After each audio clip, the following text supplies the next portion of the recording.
Not everyone's a grandmaster. But that doesn't mean these stars aren't some of the greatest creators and people in chess. Oh! The poor eval bar. That was one of the most exhilarating games I've been a part of. Presenting the best of the best Oh, the rook! that aren't the best. Oh. Danny! The I'm Not a GM Speed Chess Championship 2022. Oh King. no! We've seen the first Botez Gambit. What a way to start off. Emma would not be proud, Alex. Watch your favorite creators scramble. And now Levy's up. It's me! It's me! Rook F1's me! Oh my goodness! Blunder. Oh, Queen F7 mate! Queen F7 mate! And play some brilliancies. Wait, it's stalemate! What a find! What a find by Lars! That was amazing! Watch live on chess.com/TV.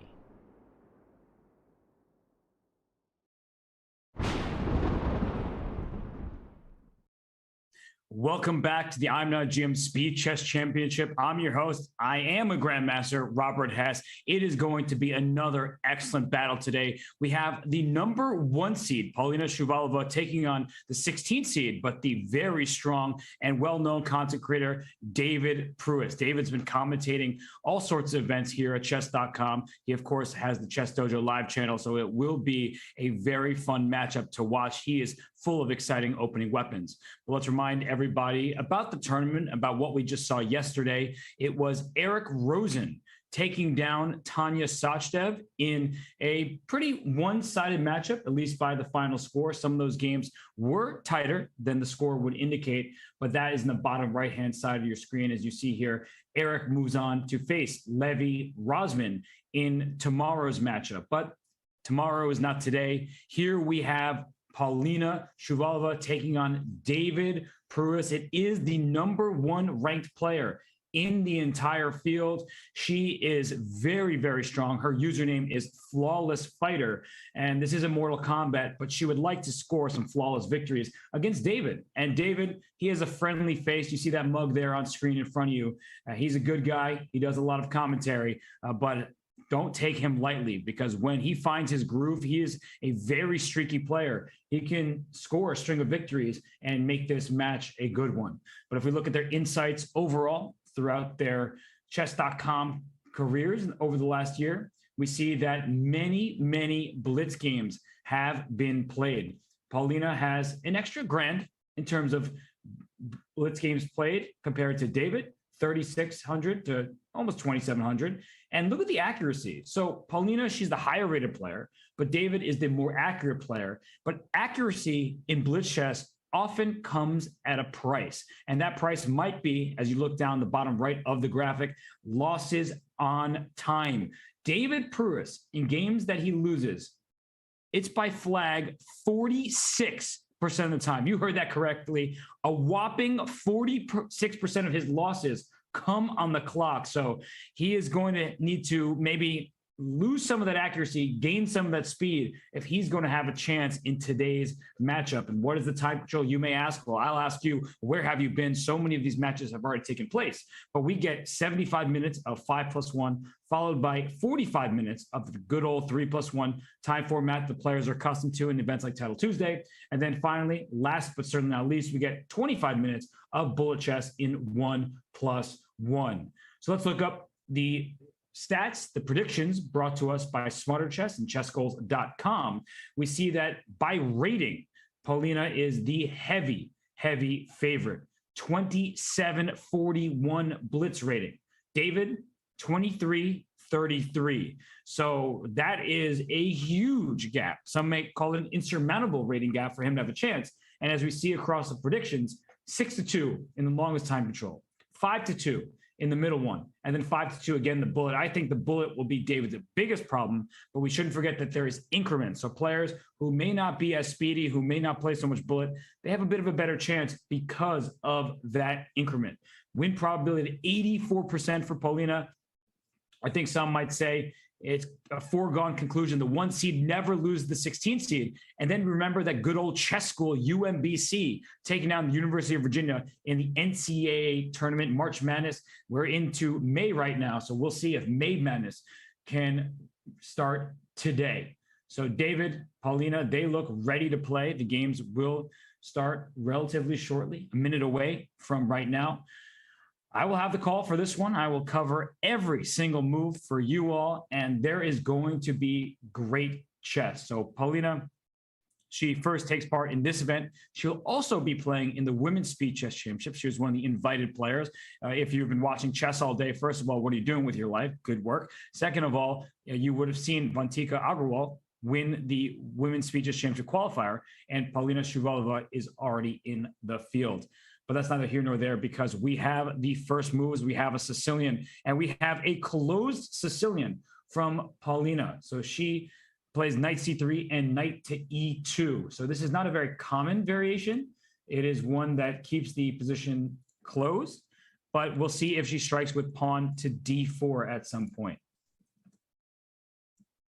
Okay, so let's see how this one goes. All right, now we see that black has played b5. So an extended pawn structure for black over here, which means white can strike with a4 at any moment. So let's see what happens in this one. So this central development, watch out for e5. I mean, at any moment, e5 could be a huge problem. Maybe that was the time to strike. So yeah, I was wondering if that was available just a moment ago. We can actually walk back a second here. Instead of a3, e5. This bishop is loose over here on b7. And if you take on g2, there's e takes f6. The bishop is under attack. And if it moves back, there might already be devastating tactics revolving around knight takes e6, ripping this king open, and the king is just crushed. So instead, we see a3, a calm move. And so let's see what happens here. All right, so bishop e3 played. I have the chat open. Yes, I am flying solo. We're gonna have a good time with it. But either way, we are gonna have some fun chess. The king is castled, king to safety, and we see the evaluation bar. It's dropping down a little bit in black's favor. And black is very solid on. Everything's defended. David making useful moves. Now he's barreling down the c file. So this knight on c3 is going to be stuck in place. This knight on b6 can just walk right into c4. And white doesn't really have an attack. If you play f5, black can always respond with e5, keeping the position closed. You don't want to open up the side where your king is. And so Paulina, she shuffles her king into the corner. That king is fine over there. And, well, what is white going to do? You can start marching your pawn up the board, but you're not getting a legitimate attack. Pawns will just be going forward, but not threatening much of anything as black's pieces maneuver. So here, knight c4 actually threatens the move. Knight takes a3. You'll notice only one piece defends this knight on c3. That's the pawn on b2. So if you were able to quickly capture this pawn on a3, the pawn would capture back. The queen takes this knight over here. So knight c4 looks like a very useful move. Other moves to consider: bishop f8, pawn to g6, bishop g7. This rerouting the bishop is common in the Sicilians. David starts with bishop to f8. It also gives his rook a little bit more of vision down the e file. And so we'll see how white continues at this moment, because e5 by white, you don't really want to trade this bishop. It keeps your king defended. And after this move e5, what's your follow-up? You're actually opening up this bishop on the f8 square. So that would be turning into a happy piece instead of one that's blocked in by its own pawn. d6 is not really a target here with the bishop covering this pawn. So David's position looking good. He's doing well in the clock. Paulina is now deep in the think tank. And what is she going to do? f5 doesn't really look advisable, especially with the rook in line with the queen. She drops the knight back to f3. Maybe she is thinking about this e5 push, and that way the bishops don't come off the board, or maybe even take with the knight on e5. But I don't see e5 as a serious threat. I mentioned this move, knight to c4. It looks incredibly reasonable. You're thinking about knight takes a3. You're also looking at this e5 square with another piece. So after knight c3, rook d3 has just been played. I was going to say rook d3 could be the move to protect that knight. You don't really want to move it. There's nowhere good to move. You're not trying to move backwards, really. That's not advisable. And now David, he's on the clock trying to figure out a plan. e5, I like it. So if black is able to take on f4, that e4 pawn is just going to be in trouble. If white plays f5, you may think that's a helpful move for your attack, but then black strikes with d5, taking advantage of the rook's placement. And if David plays d5, which is such a standard Sicilian shot here, I think that's not going to be a friendly sight for Polina. David finds it. And if e d5, there's the pawn to e4. You push that pawn up and watch out for that baby fork winning a piece. So this is really getting out of control for Polina. She's the higher rated player. We see the Blitz ratings next to their names. She's a good old 200 and almost 30 points on David. But we'll see how this one develops from here, because, I mean, this is just a problem for white. That pawn, I don't even know if it can really be defended. And not only you're attacking the pawn, let's say white does something to defend it with a knight move, so the bishop joins in the protection. Black can even just push this pawn to d4, kicking white's knight away from c3, opening up the c file and the pressure down to c2. So I think that this is a huge issue right now for Paulina. And if David can strike first, I think that's one of the problems that we see in matches where one player is much higher rated, heavily favored, is that player wins the first game or the first couple games. So the lower rated player, they already feel out of it. They're like, I'm expected to lose. Now I'm down 2 points. I can't make this happen. But if David can win this first game and maybe even take another game after that, that's when you start to believe in his chances more and more. And look at this, d4. David is playing a perfect game. His head is lowering. He's getting into the camera because he's feeling his position right now. Where does this knight go? It can drop back to d1, but then this knight can also retreat, and one retreat is better than the other. And knight to d5, I think you're just going to end up losing a pawn here. Once black takes on d5, you put a rook on d8 and then win the pawn that's on d5. But just to show you real quick that knight d1, knight d6, double attack, hitting c2, hitting e4 with 3 different minor pieces. So black would have won a pawn, and the game is just collapsing at this point for Paulina. So we see knight d5 played. Just take that thing. I think you can just simply take, and after pawn takes, make a move like rook d8 or queen d7. And the point is you are winning this pawn on d5 with your bishop, trading off the light square bishops. You're up a healthy pawn. You have a safer king. White's position is just really, really bad. So let's see how Paulina plays here. And actually, how David plays, because he's the one on the clock, but he's taking a long time. I think he should just take it. He knows it's a good move.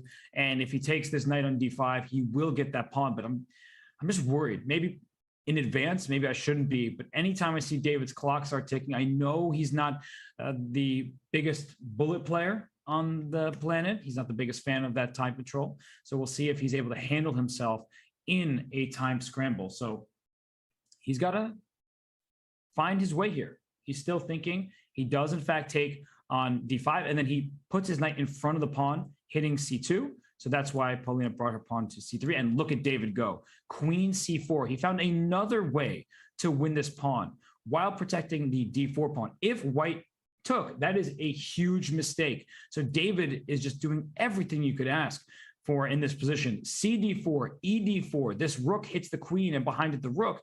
This queen on e2 can't do everything at the same time. It can't defend d3 and capture on e1 once this rook captures this rook. So b3, you can just take that thing.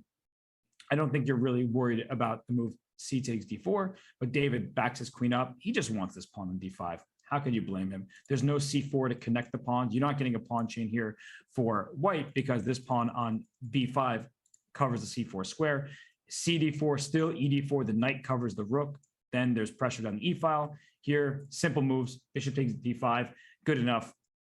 cd, there's still ed, the queen, the rook. All of this is a problem for white, whose knight, by the way, is looking particularly dim on the rim. So I don't even know how to find moves here. Queen d1, just take this thing. If the knight takes, down goes another pawn, not there, but here on f5. So this knight is needed to protect this pawn on f5. So bishop g2, king g2. I don't really like the look of the king out in the open like this.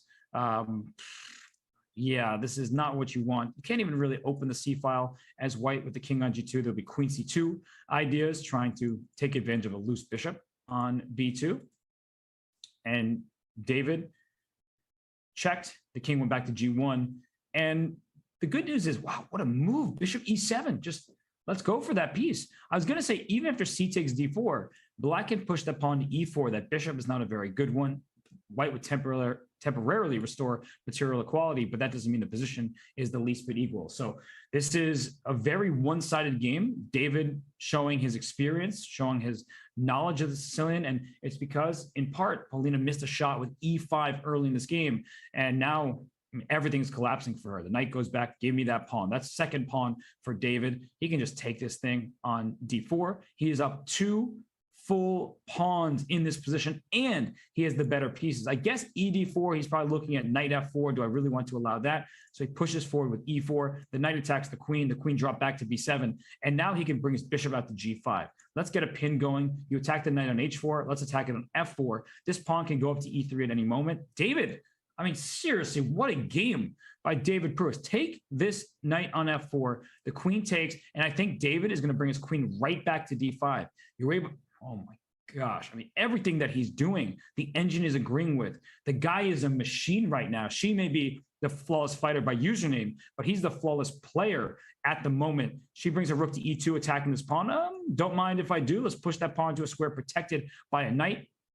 Open this queen up. I can understand that he may worry that his pawn has gone too far if he goes E3, and then he would play knight D6 instead, but nope, he has no fear. G4, in comes the knight to H4. Watch out for a knight trying to go into F3. G6 protecting. You don't have to worry about this bishop getting open. And now even, oh my goodness, rook E4. He hits the queen, knight H4. Let's hit that queen one more time because the queen on D5 protects F7. You don't have to worry about that. He takes on D4 instead. Okay, a trade of queens is possible. Queen trade. G4 does hang, and that's 2 extra pawns for David Pruess in a rook endgame. He has 14 seconds left, enough time to convert this. I haven't seen him play too much bullet, but so far he seems to be in control. F5, good move. He has his rook controlling the 7th rank. His king is safe. He's connected his rook. Put one down in D2. Let's get a rook trade. Why don't we? He goes back to D6. He wants to make sure his pawn is defended. But now she's going after the pawn. The rook is a little stuck here. Rook D2 check is available. Can't go king G3 because of F4. So the king goes here. Now rook D3. Great move by David, trading off rook, taking another pawn, then start marching your pawns up the board. You have 2 extra pawns here on the king side. I like king to G4. That might be more precise. Push, push, push. All the pawns are coming up the board. Maybe we'll get multiple queens, but I think Paulina will resign before that happens. In comes the king somewhere. This pawn's hanging, and Paulina resigns. That's David Pruess with a masterpiece. I really don't think I can criticize a single move in that game. That was a phenomenal game by David. I mean, excellent through and through. He had the advantage from start to finish. Sure, there was like a moment here or there where we saw the eval bar dip a bit, but it was always much better for him. That is a great victory. And I guess in the JoJo, there's a fighter, but there's a sensei. And right now, David Pruess, he's trying to be that teacher. And Paulina, she'll have her chance to strike back. It is a 1-0 match in David Pruess's favor. Knight comes to D7, reinforcing this knight on F6. Also taking E5 off the table, at least for now. H6 played, bishop H4. Sometimes you can make a move like G5, even in a position like this. It's a pawn sacrifice, but you get the E5 square. And queen B6, it was a double attack, but look at how David solves it. He castles queenside, protects his knight, protects his pawn. I'm liking this position for white. Okay, the queen goes back.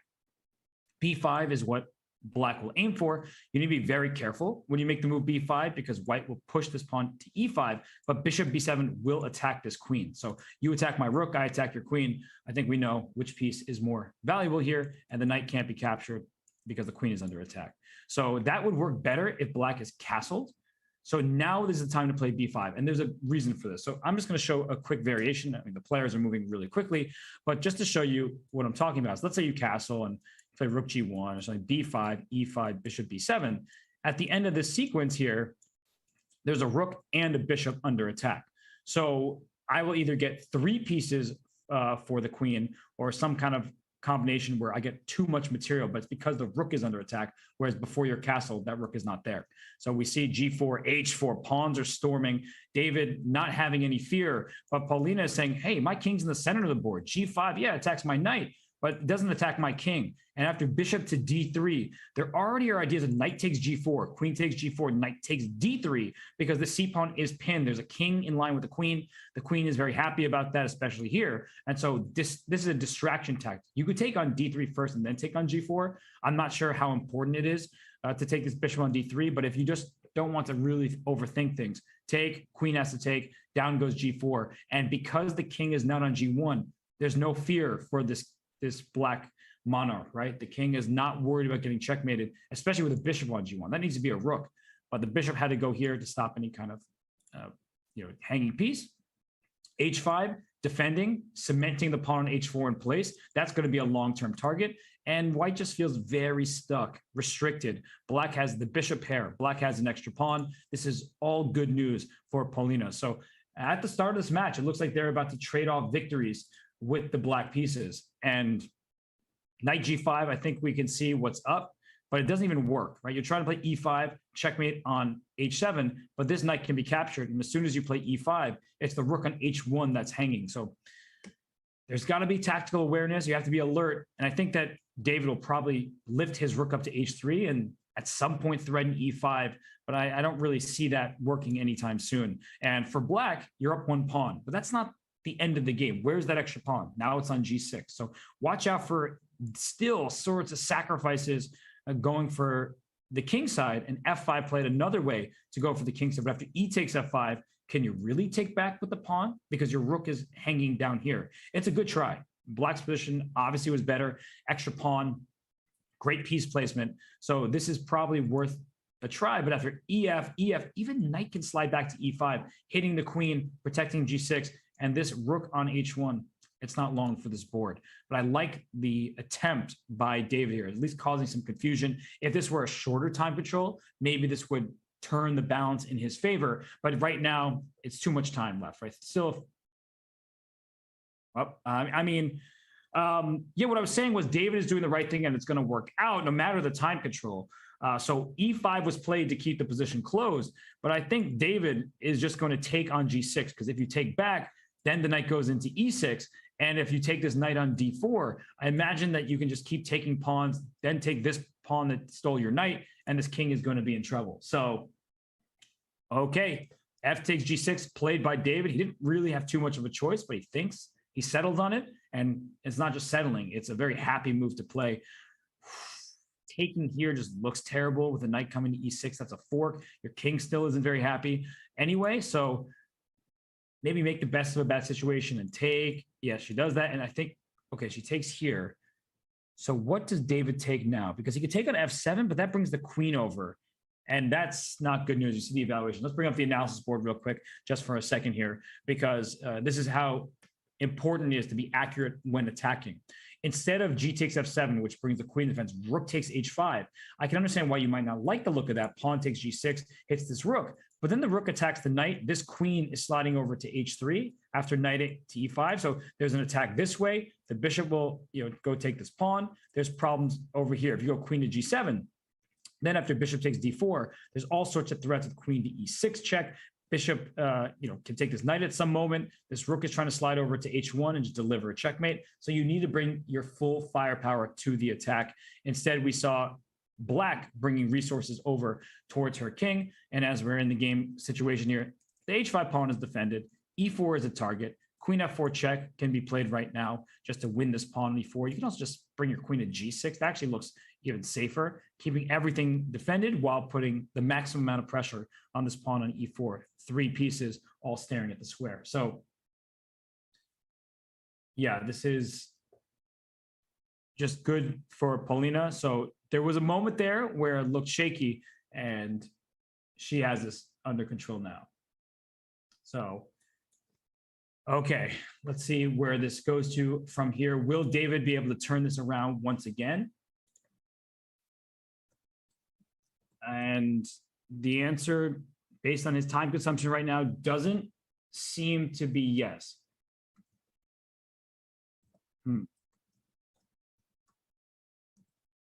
let's see. What can happen here? G5 is hanging. E4 is hanging. You need to get this H file open, but that's not opening really ever. And yeah, this is just, it's one check, block it. Don't move your king to the H file. Definitely wouldn't do that. So block the check.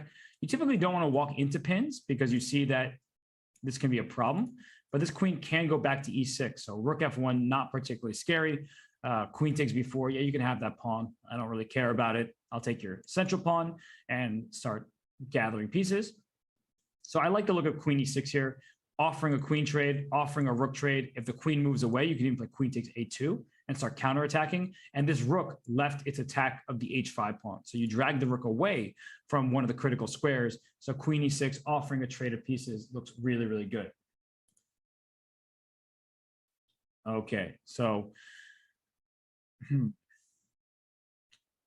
what's she thinking about besides this? Knight E5, I guess, is possible, right? Just bring your knight.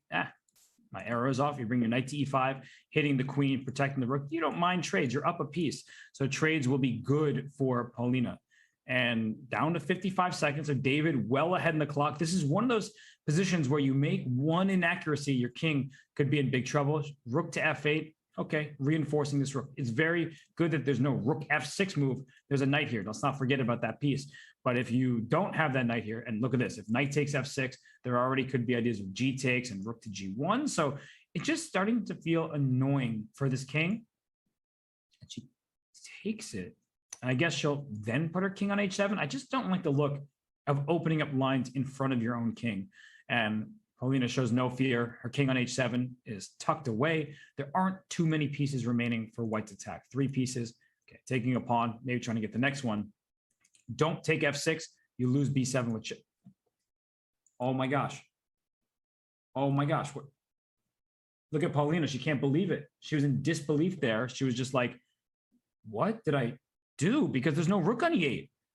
So she just gave away a bishop, and David takes it with his rook, which is a good decision. This king is less safe, right? That's a good lesson by David right there.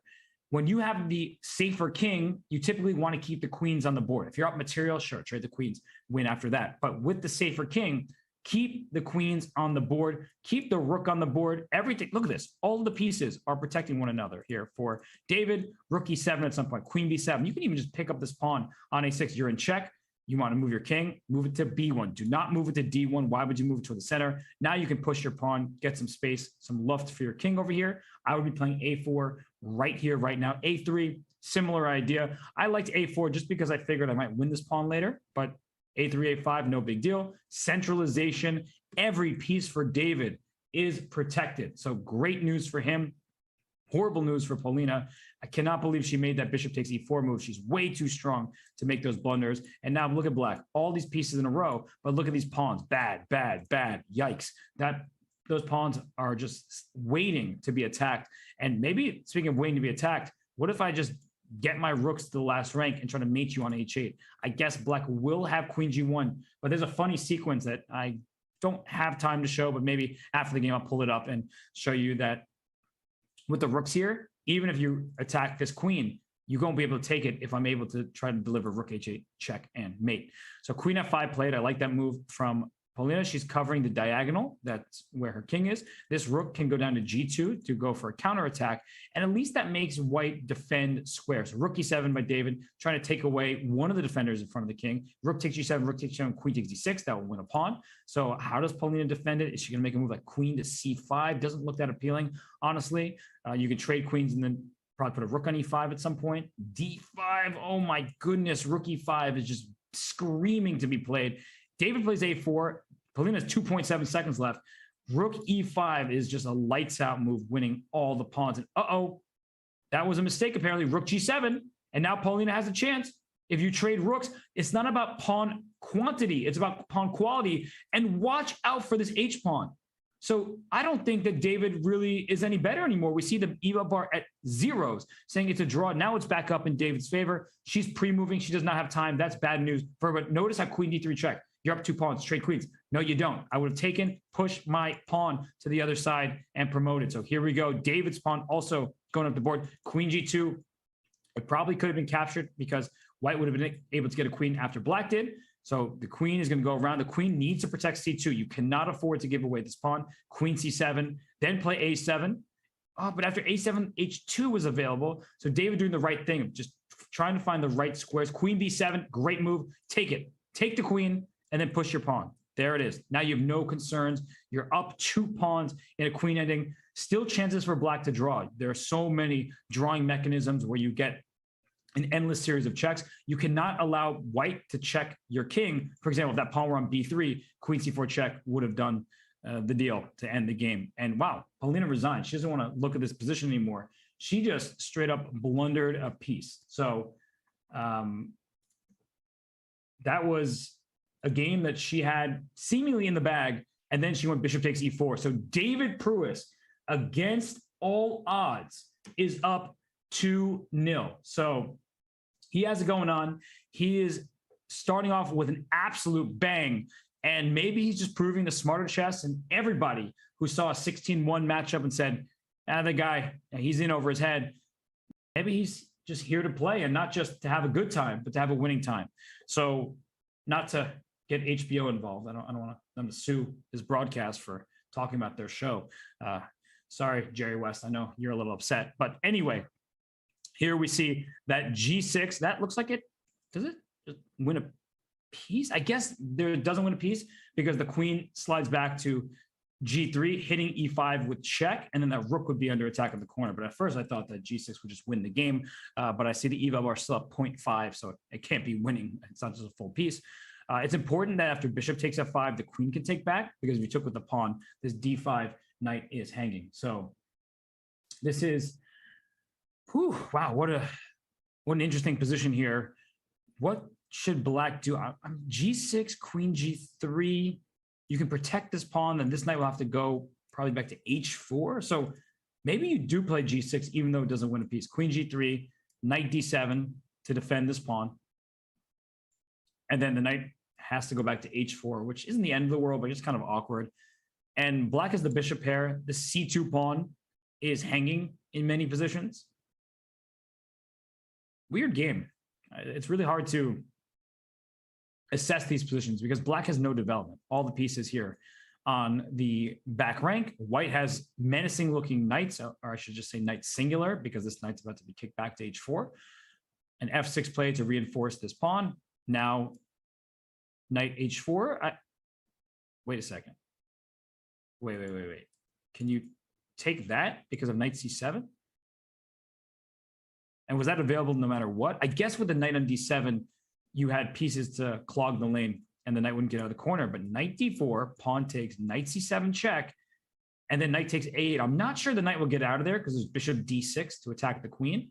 But there is another square available to it here. So what an interesting moment this is for Paulina. You know she's sensing knight takes D4 might work, but it requires a very long series of calculations. It's not just like, okay, I fork you, I win your rook. It's like, will I be able to get that knight out of the corner? And if I don't, will I be able to get a rook and say 2 pawns for the minor pieces? She goes for it, right? She sensed the moment here, and you have to take on D4. You have no choice. You can't just give away the D4 pawn like this and hope that you're going to survive after that. E takes D4 is automatic in the sense that you're going to play this, but David's making sure that he isn't just collapsing on the spot after E takes D4. So E D4, knight's going to C7 with check. The king is moving probably towards the knight.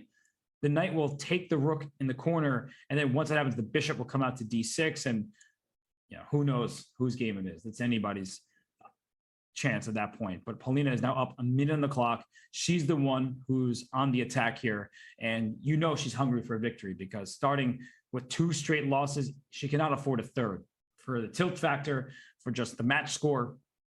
And so David, he is really trying to make magic happen. He's trying to figure this one out, but he's spending really a lot of time. Now he's going to play E takes D4 because what are you going to do? Play queen to D6, right? It's not what you want here. You can't just play a quiet move. The knight can move away, white will castle, you're down clear pawn in the center, have no development. So I think, practically speaking, even if maybe it's not the best move, you have to go for it. It appears that was the correct choice by David, but it's one of those decisions you kind of hope to play a little more quickly. So somehow bishop d6 is wrong here. And why is that? Queen b3 check, there's bishop to e6, and all of black's pieces are coming out, then knight to d7, and then this knight is lost over here.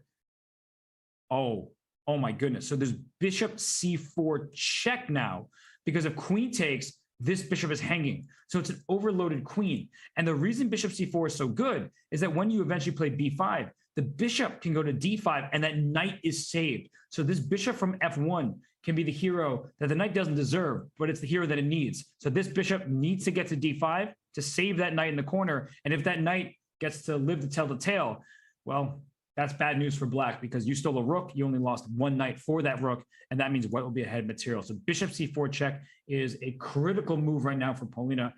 She's really strong. She's sensing the moment. She knows that this she has to find something here, because if black just gets two moves, then this game is really bad for her. So she plays queen d3, b5 quickly played. She'll get this pawn. I wonder what was better than b5. That looks completely reasonable. It attacks this knight in the corner, but queen attacks this bishop on d6. So if you take the knight, your queen is distracted away from the bishop. I guess bishop e5, but then there's queen d5 check. So she found a way to save her knight here. There's also queen a7 that we have to consider. It's weird to put the queen over there, but it does keep that knight protected while giving this king a check. So I'm not sure which direction she'll go in, but queen d5 check that allows that knight to get out via b6.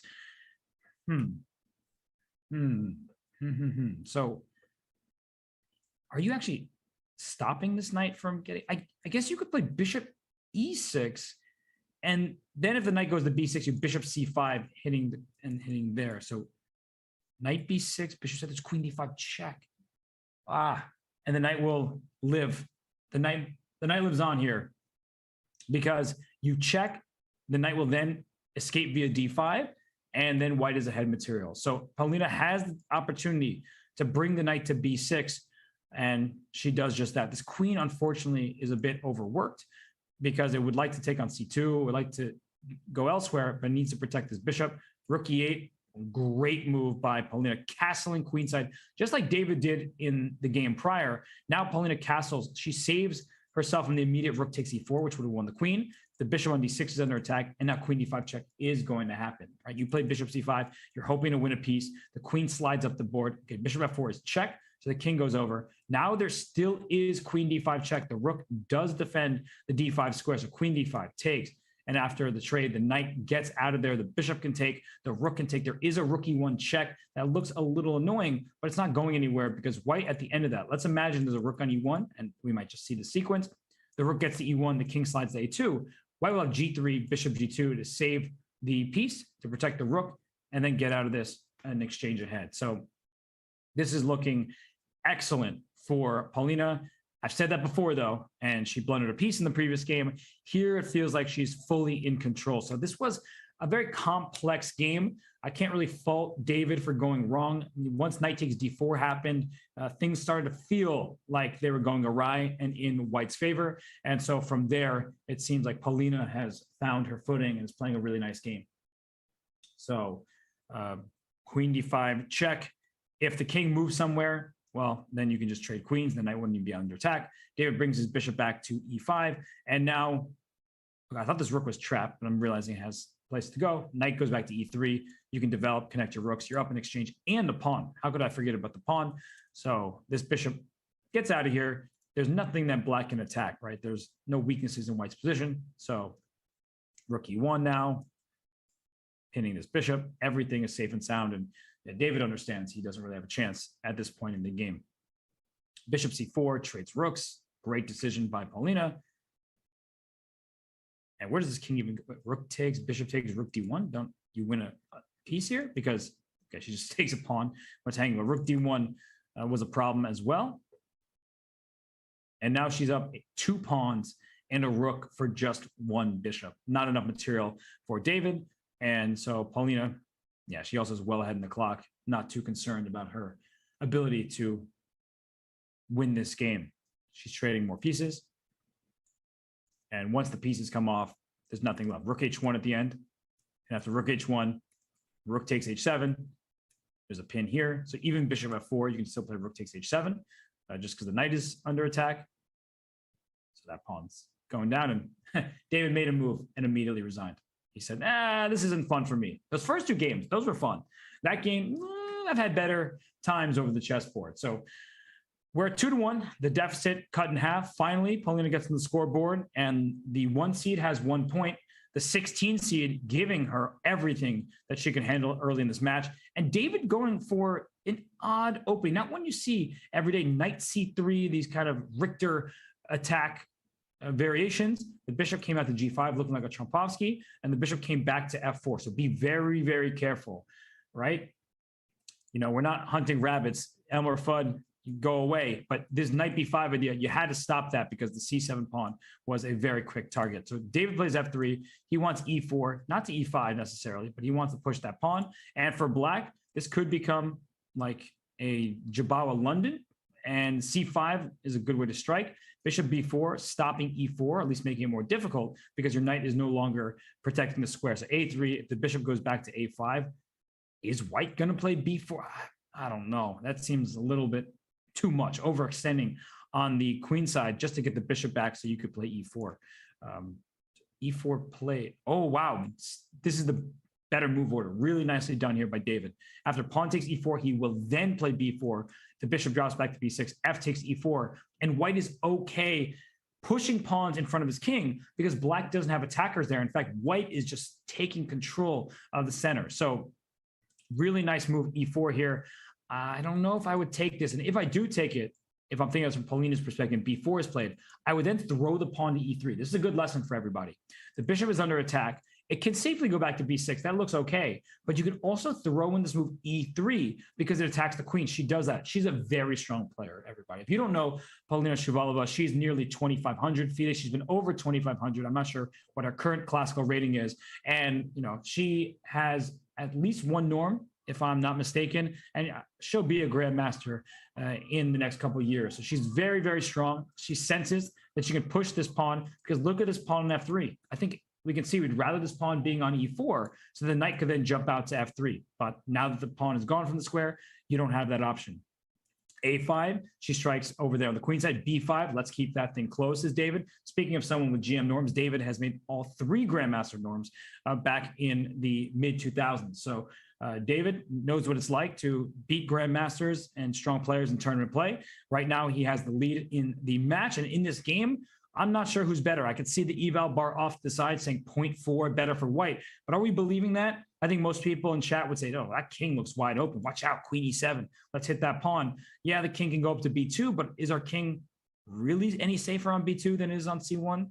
I'm not so sure about that. But David, he's maneuvering his queen on over to the king side.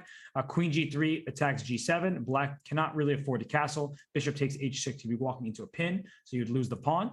And knight b6 was played to go knight to d5, so David drops his bishop back to d2. And now queen e7 played. Good move from Paulina. She can play bishop d7. She can even decide to castle queenside. I don't know why you would go that way when that's where you're attacking. Just noting that it is a possibility.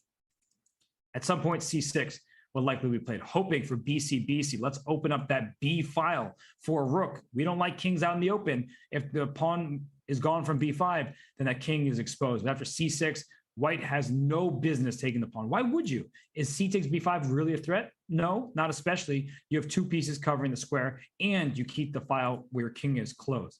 So c6 at some point or another will be played. Polina can castle kingside. She plays c5, so she strikes all at once. And actually, I like it because c4 is kind of a threat. It doesn't trap the bishop and go to e4, but you have to keep an eye on that. Obviously, c takes d4. You need to calculate. And if you are going to take on c6, it's now or never, right? If you're going to take en passant, you can only do it on the first turn it's available. Well, that actually doesn't make sense. It's not the first turn's available because it's the only turn, the first and only. So is it really the first? Because it's also the last. But regardless, David does take on c6. He brings his knight to e4, but you see the eval bar dipping in black's favor. And why is that? only one side has king problems, and it's not Paulina. Her king is safe and sound here on e8. Nothing to worry about with that king for the time being. So knight on e4, there's some tension between the knights. I don't really think you want to take on e4. Do not take with the bishop because knight c4 is a fork. Watch out for knight forks. Knights are tricky pieces. The bishop on d3 does cover the square. Paulina decides to get her king out of the center. She castles. How could you blame her? Is David going to throw this pawn up, g4, g5? It feels a little bit slow from my perspective. So he instead tucks his king over to a2.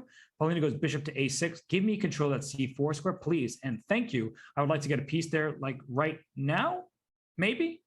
Does it? Which piece though? Bishop c4 check. Knight takes c4. The queen can go to b4. So she takes the e4 first. The pawn has to take. I mean, you're not allowing these pieces into c4, that's for sure.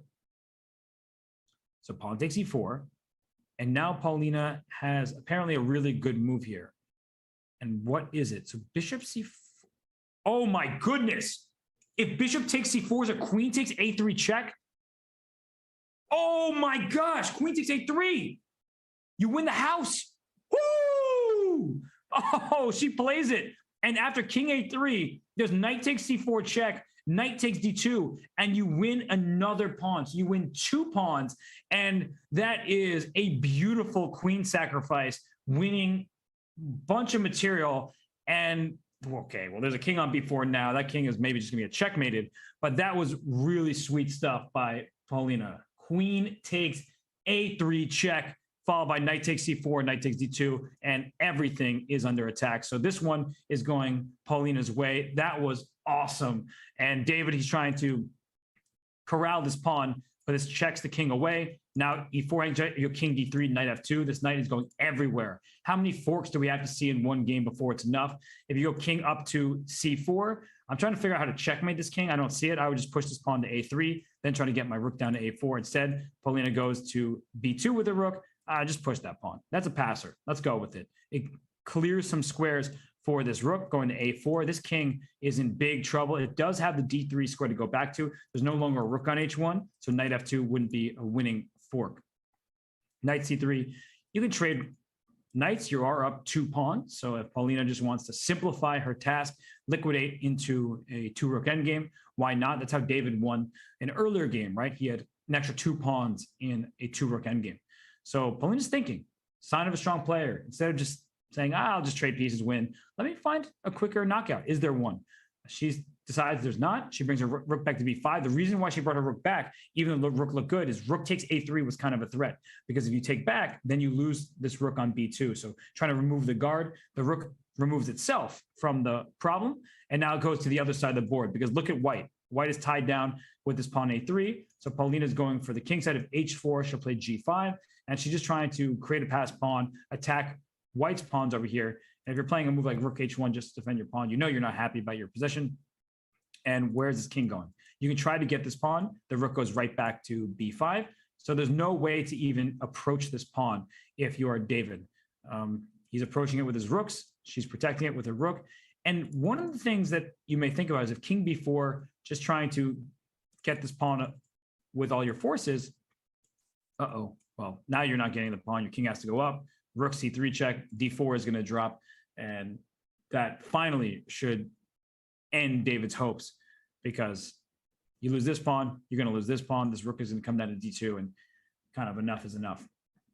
But I was going to say, even if you had your king available to take this pawn with your rooks, you would trade all the pieces, be down a pawn in a king and pawn endgame. So that wouldn't have been good. Now you're down 3 pawns in a 2-rook endgame. That's even worse, perhaps. And yeah, this one is over. A deserved victory for Polina Shuvalova with that queen takes a3 check. I mean, when this game is done, I think I'm gonna have to go for an instant replay. That was sweet. Love seeing queen sacks like that. David, not thrilled to see that kind of queen sack, but I believe that everybody else loves a good queen sacrifice. So that was really something. And David, he's going to fight on. Why not? Just maybe test her as we get to 1 minute left per player. Paulina, she's a very strong bullet player. She's also has over a minute left on her clock. There is the increment. So I don't think that she's overly concerned about her conversion task right now. And I would just play g6. King can always come up to G7. There's so many different ways to win this game, and there's no risk for black. This rook covers F7, so you don't have to worry about some kind of 7th rank attack. If white takes on C6, then it just makes black's life easier. Do not play rook to D3. Oh, actually, do play rook to D3. And this is a trick. If rook C5, you get check. Rook C7, you get checkmated. Rook B5 and rook A2. You set up a ladder checkmate because for now the king can escape. But if the rook goes to C7, that takes away the king's escape. That is extremely clever. And I liked rook D3 because after rook C7, there was also rook F5. But rook D3 to start with would have encouraged rook to C7, and you would have had that ladder checkmate. So G4 played. Now we're trading, and black is up 2 clean pawns with passers that can start pushing. She plays rook to D5.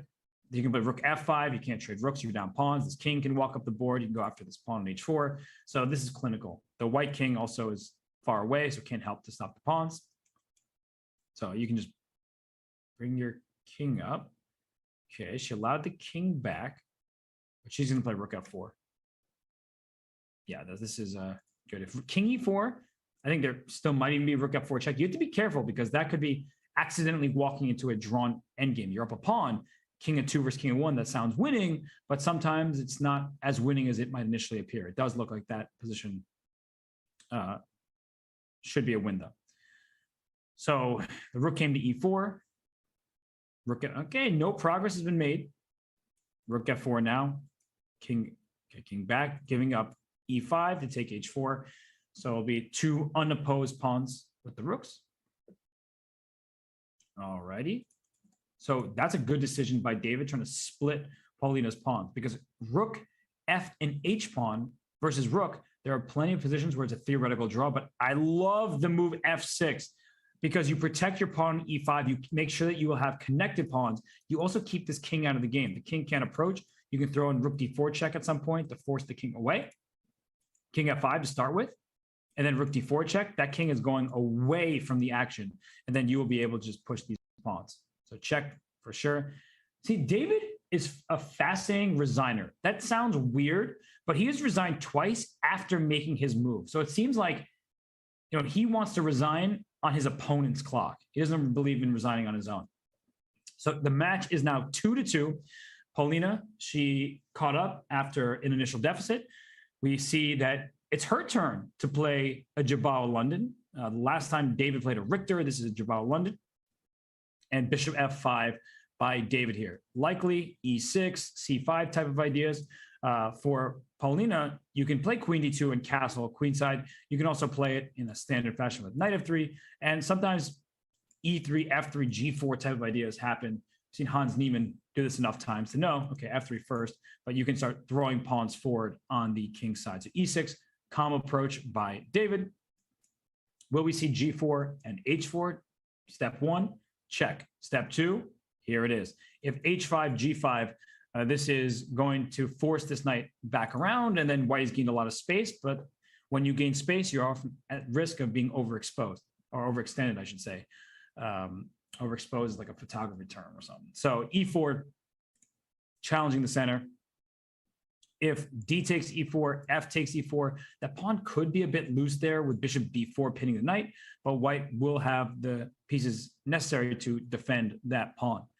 So let's see. Maybe start with bishop B4. I like that way better by David because you're not in a rush to take on E4. You don't want to vacate the F3 square for this knight. So I like the move bishop to B4. It looks like a strong one.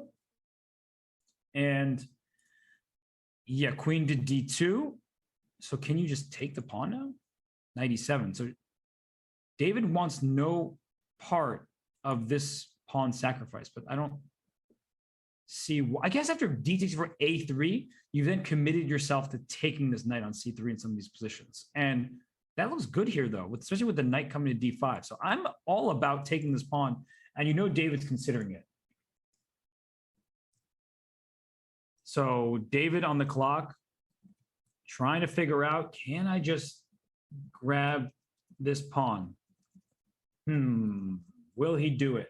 What do you say, chat? Is he going to take this pawn on E4? I think he will. He's spending a lot of time here. That means he must be calculating it deeply, and I think he's taking on E4. It's a pawn. Why not? This knight having the option to go to d5 after that makes it even more enticing. Whereas when the knight was on g8, it wasn't quite as clear cut. So d takes e4, a3. I was wrong. I was wrong. Okay. Whoops. I said he was going to. He didn't. I'm not the prophet after all. But a3 now by Polina, kicking this bishop. Now bishop takes, queen takes, pawn takes e4. You do get that extra pawn, and David's going for this. But in this specific position, knight d5 is annoying, so you probably want to avoid that if you can. How to avoid that? You can move your queen away, or as Polina just showed, move your bishop away, putting pressure on g7. So black is up a pawn. Objectively, we see the evaluation bar saying black is better. That's all good and fun, but it's a bit of a closed position over on the queen side where white's king is. And this king on g8, while it's safe for now, I'm looking at knight h3 to f4 at some point. This pawn on h5, not exactly where you want it to be. This bishop on e5, just causing black a few things to worry about. So Polina needs to find a move right now. There's no real good way to deal with this pawn e4. Like pawn takes, bishop takes e4, not that nice for white. So knight d7 going after this bishop. Yeah, it's just annoying for white. If you're going for an initiative, you don't want to be putting your pieces backwards. It can move like bishop g3. Not exciting. And it gives black time to complete the development and also counter. Rook c8, pawn c5. Let's open up that c file against your king. Things like that. So Paulina's thinking here. She does retreat the bishop to g3. We'll see if David brings the knight to d5 with tempo against that queen on c3, but then the queen goes to b3 and maybe b7 is loose. So do you really want to drag the queen over to b3 is the question. David says no. Let's keep the queen on the c file. Let's open this up here against the white king on c1. I was just saying how the position is closed. The king on c1 is feeling safe, but there's a bishop hanging out on g6. There's a rook hanging out on c8. You know what they have in common? They're going to eye the c2 square once the pawns in their path get out the way. So, okay, knight d5 with tempo looks really good. The queen has to move somewhere, then c5, even e3. We saw Paulina do that from the black side. Now David's chance to do so. Oh, also knight f5 for good measure. I didn't even look at that direction. I was so busy focused on this side of the board over here that I didn't think that the knight could just simply hop over to f5 and take this bishop if you want it. Why not? So good move there. Queen f2 invites e3 with a shot against that queen. The queen will have to move again. And then that bishop on g6 happily opens up in the diagonal. Here comes e3. You don't need to ask David twice in a position like this. He's really playing a nice game right now. And c5, I don't think he minds if he does. Queen to b6, putting pressure on this d4 pawn. Just bring the pieces into the party. What are these pieces doing? What's this queen doing? It's protecting this bishop, but it's not helping on the king side. So the knight on g1, the rook on h1, they're not involved. And part of the reason they're not involved, and not part of the reason they're not involved, is this pawn f3. Paulina was never able to take on e4 and get this knight out. And that's why David pushed the pawn rather than captured on f3. He does not want to allow this knight easy access into the game. So here, c5, d5 will be the response. That's what David is thinking about. He brings his knight to b6, opening up the queen to this pawn. Not sure you're able to take it in some of these positions because you're allowing this rook to pin the knight. So I would not take that pawn on d4. I think that would be a mistake.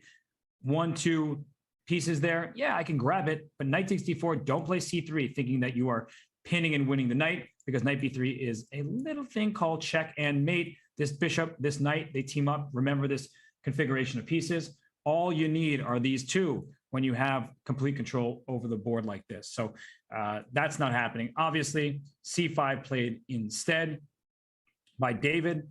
D takes c5. That wins a piece, right? There's a stare down between the queen and the rook. The rook wins that stare down, but just move the queen out of the way. Don't play queen c7 thinking you're pinning the pawn, because that's how you lose a queen in a winning position. Play queen e7. C takes b. Uh-oh, that rook is open. That bishop is about to open up. Knight takes g3. Rook takes c2, and that is goodbye.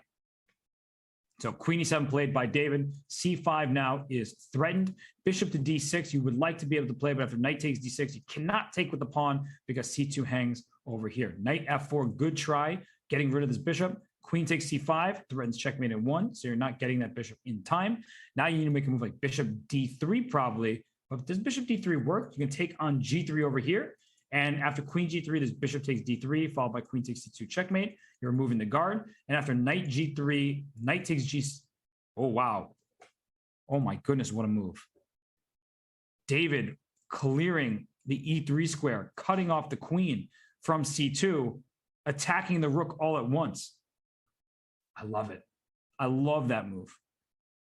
Just, my coach always taught me growing up that when you have a pawn on the 6th rank, in this case, the 3rd rank, so your opponent's 3rd rank, you should always consider pushing it. I wasn't considering pushing it. David has that lesson buried in his mind, and he's like, let's do this thing, free up this square over here, make sure that white's pieces are all over the place. And now rook e1, knight takes g3 just has to be good. Knight takes g6, knight takes h1, knight takes f8, knight to f2, where it threatens knight takes d3, checkmate, and that knight is lost on f8. So I think that concretely, knight takes g3 just wins the game, and knight e3 played instead. Oh, goodness.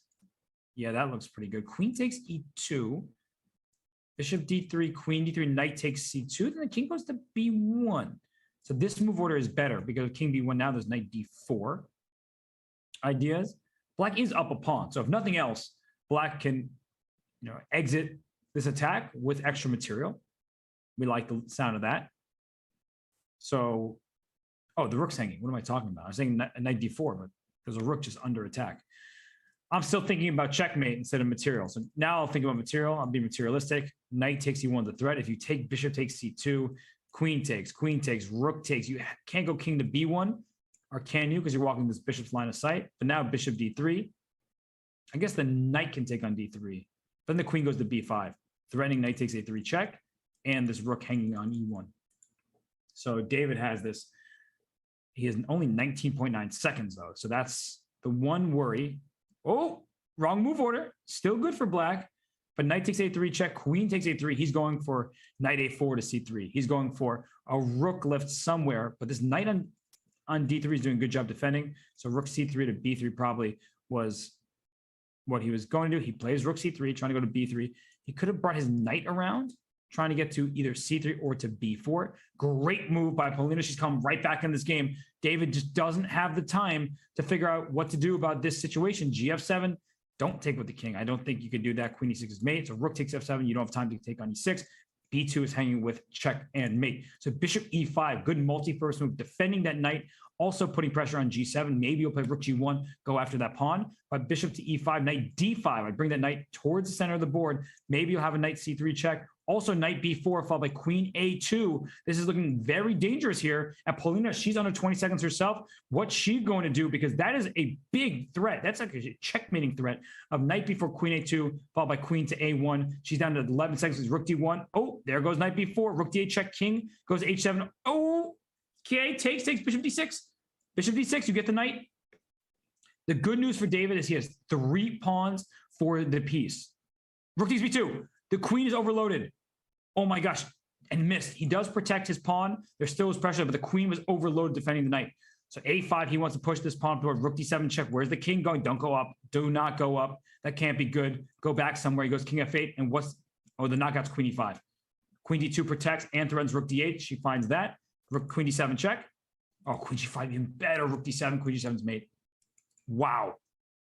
And that flipped in a few seconds. I'm going to pull up the game, get that last game for you all, just so we can be on top of those tactics, because there was a nice tactic there towards the end. Not enough time for David to work this out. But here, the rook has only one defender, and that's the queen. The knight has only this defender with the queen. Rook takes b2 check, drag that queen away, so you could take the rook on e1 and be up 1, 2, 3 pawns and win this ending. In fact, the queens would come off by force just to finish off the variation. You can check and put the queen on b6, trade the queens. That would be game over. So back to the current game. Let's check out what's happening there.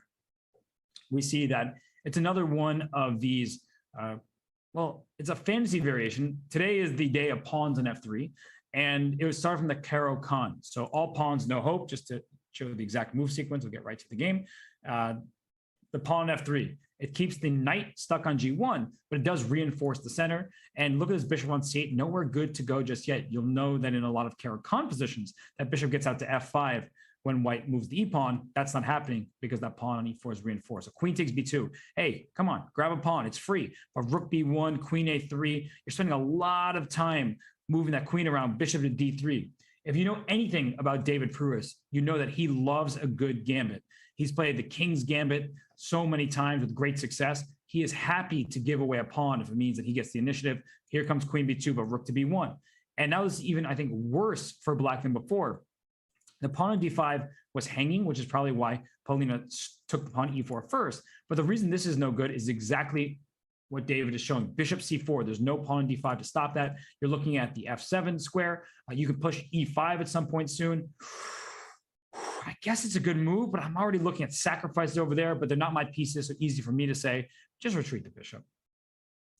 But you are creating potential long-term problems for black, but you're also gaining some space. You're making sure that your bishop on B7 can move without dropping the pawn. Bishop on C8, you can move. The pawn was on B7 that was hanging. So bishop B3, you have to watch out for A5 to A4. That bishop could just get trapped where it sits. I don't know about all this because there's like a knight E5 at some point, right? Bishop B3, A5, knight E5, threatening the F7 pawn, maybe even a sacrifice in C6 followed by knight takes B5 is there. So this is, I'm going to show that real quick. I just see some tactics. I'm not sure how it works out. This pawn is hanging, so you play E6.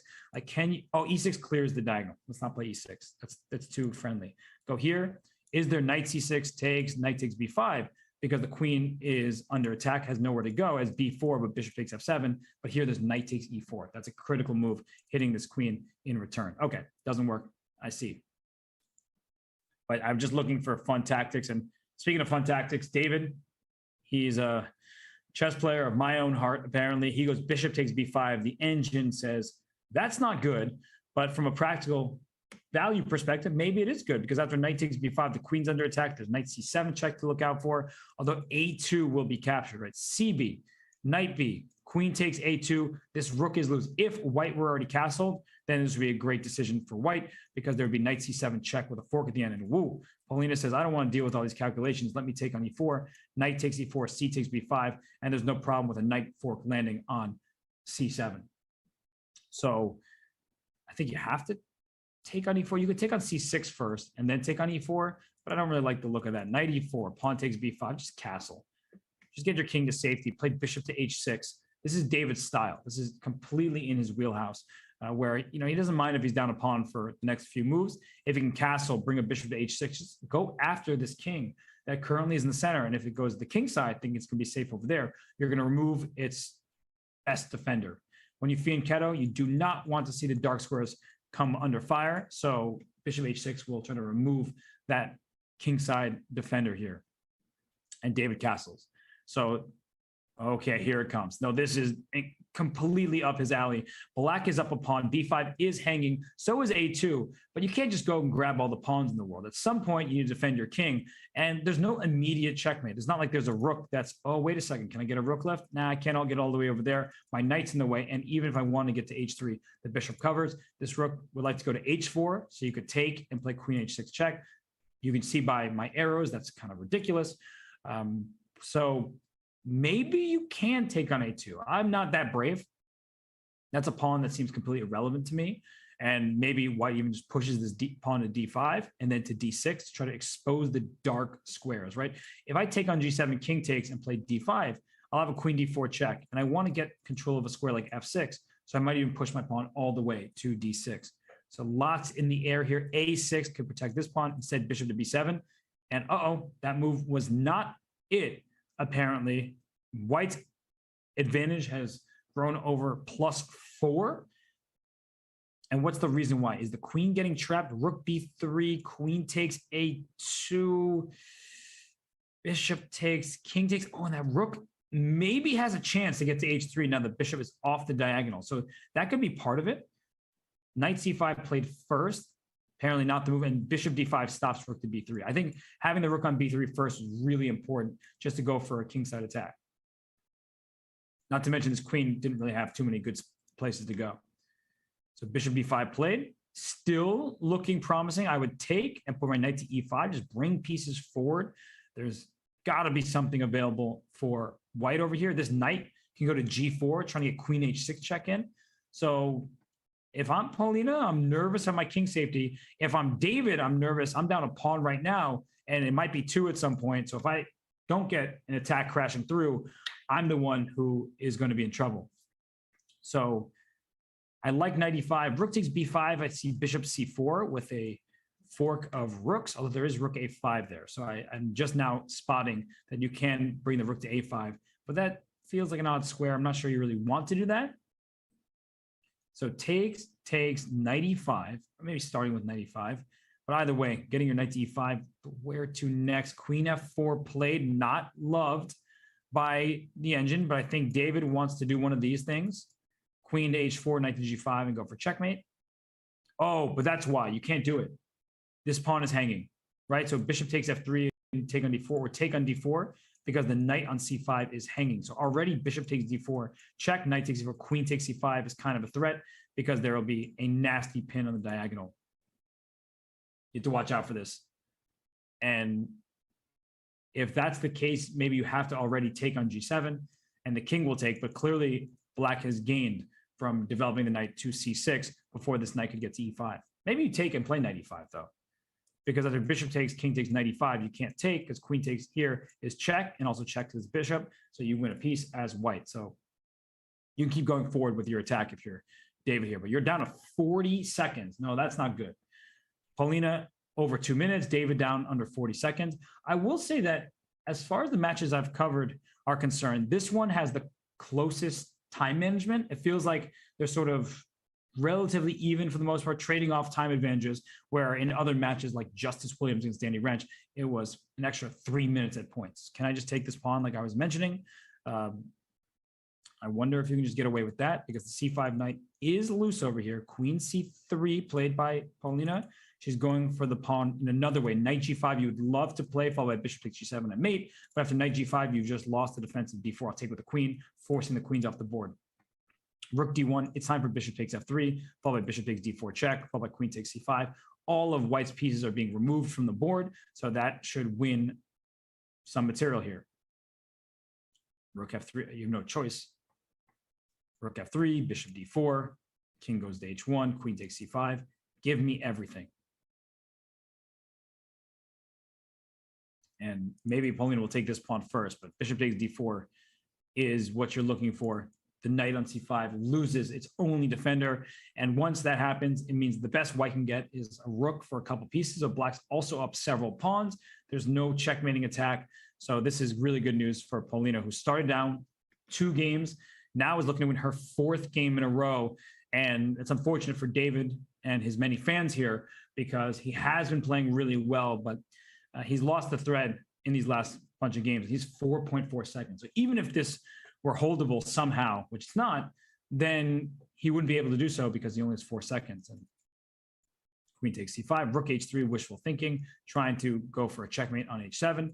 But the problem is when there's a bishop on d4, it covers the length and diagonal. So you can just move your rook out the way and then move your bishop back somewhere. And there's not going to be a checkmate once you take on h7. So the bishop is a great defender on the diagonal. Not to mention that at some point, queen h5, like right now, queen h5 threatened a queen trade and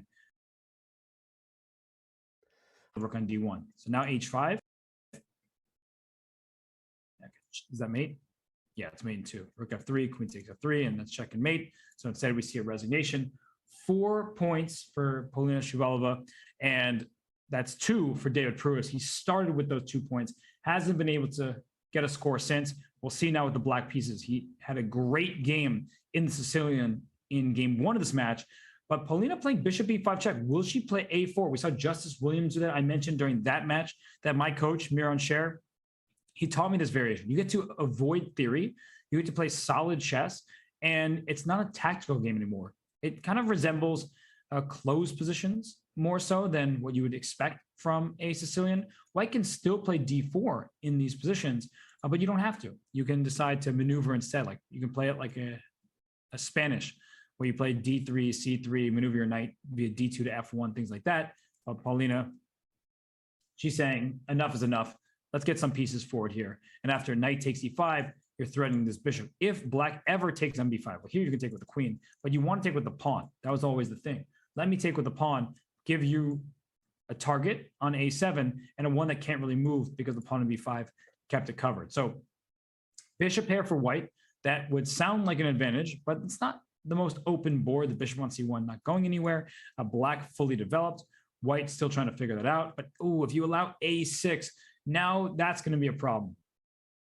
I don't like what David just did. He played a little bit too quickly in that moment, because once you play a6, you're encouraging black to play b6, and the bishop slides to c6 and knight to b5, things like that. You're just taking over the light scores and the queen side. So a6 played, I do like that as a response from David here. And we'll see how Paulina responds. A b6, a b5, rook takes a8, queen takes a8, queen takes b5. You go up a pawn for white here, and how do you get that pawn back for black? This just looks like a clean pawn to me. Is black in time to just go for this b6 pawn? It takes 1, 2, and then 3 moves just to attack it. In the meantime, white can always play b3, knight a4, or d3, get this bishop out, maybe in c7. So not loving this position from David's perspective. He does, in fact, play rook to c8. Are we playing b3? d3 played instead. Rook c6. I mentioned how knight a4 can be played. This bishop can move on out somewhere. I like bishop f4. It seems like a good square for it. But then bishop d8. So is there a way to lock into this pawn another time? Bishop d8, knight a4. I wish this queen could go somewhere to attack it, but it doesn't seem possible. The queen d8 played instead, going for the pawn this way. Knight to a4 now does defend the pawn, but then black has knight d5. So I like the way that David is handling this moment here, because he's able to bring another piece to attack, and he's offering a trade of bishops. And this knight could go to f4. So that's a thing that can be easily overlooked. Is you think that it's white up a pawn, happy, nothing wrong, no risk. Then knight lands on f4, and your pieces are all over here, while this knight is jumping to f4 and a queen to g5. And it's just 2 pieces in the attack, but sometimes 2 pieces are enough to be delivering a checkmate. By the way, watch out at some point for queen takes c6, not in the near future, but if this queen ventured on over to somewhere this way, then you could take and try to play b7 and spring free that pawn for a new queen. So knight d5, bishop takes, queen takes. I'm starting to like the look of this for black. Weird to say when you're down a pawn, but white is just busy defending this pawn on b6. If you ever move the queen, immediately this pawn drops, black is no worse. Maybe that's what white should consider, is trying, not that you're scared right now, but I don't want to be worse ever. I want to make sure that the game is healthy. I'm up 2 points in the match. Let me just not fall victim to some kind of attack. And h5 play. David, he knows how to play these positions. Throw this pawn up, play knight f4, maybe h3, queen for sure to g5. Rook to e1, okay. There is something to be said about some kind of rook e5 and c4, going for the c5 pawn. I don't know if you have time to do that, but that's what I'm looking out for over here. Okay, this is annoying. Keep throwing that pawn up the board. If you play g3, then queen f6, queen f3. Look at these pieces. White's pieces are completely away from the king side. And I could see on, okay, h3, I think you might have to bring the queen back immediately. You can't afford to allow this queen into the game. So I'm playing queen c4 here. I know you give up b6. Sure, you don't want to give that pawn, but you need to defend your king. And maybe you can even go and win this pawn on h3. So will David take this pawn? No. David says, you're not getting to my h3 pawn. I like that decision. The b6 pawn's not going anywhere. It cannot legally move. So that pawn can be captured later. And next move, this queen can't go back to b5 to defend. Then this queen does what it wanted to do in the first place. Slithers into f3 and goes for checkmate. Or goes into d2. I like black's position. I think David, after allowing a5 this wasn't some supervision that he had. Well, supervision doesn't actually work. It sounds like you're being supervised, which is not what I mean. And then I just think about what I'm saying a little bit too late. But regardless, he is looking to use this pawn on h3 for some back rank checkmates, to use the light squares. Some point, rook a6, rook a2. For the moment, you probably shouldn't be moving that rook, but you would like to get that rook into the game. And how do you do that? Queen d2 might be step one, and then bring that rook over to a6. So Paulina in a tough spot right now. She can try to trade queens with queen to e3. A queen trade would certainly help her cause. David probably not in the mood to trade queens. But if queen f5, there's queen e4. So we might see the queens just chase each other for a while. Where else can this queen go? Queen h5, then queen e5. And the problem for black is endgames are not going to be so good.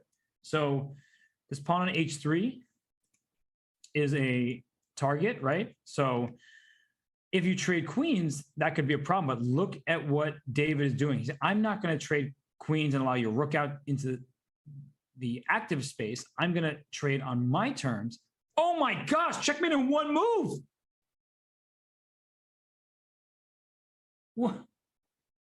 What? The e-file has not been Paulina's friend today. Do you remember in that earlier game, she was up a piece with black and she went bishop takes e4 and gave away that bishop? She just allowed checkmate in one by moving her rook up. That was shocking. My gosh. Just giving away a checkmate in one move. So it is 4-3.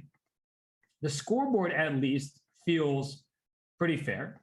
So that's the good news. The bad news is there's been some problems for both sides. Look at Paulina. I think she's still shaken over that game.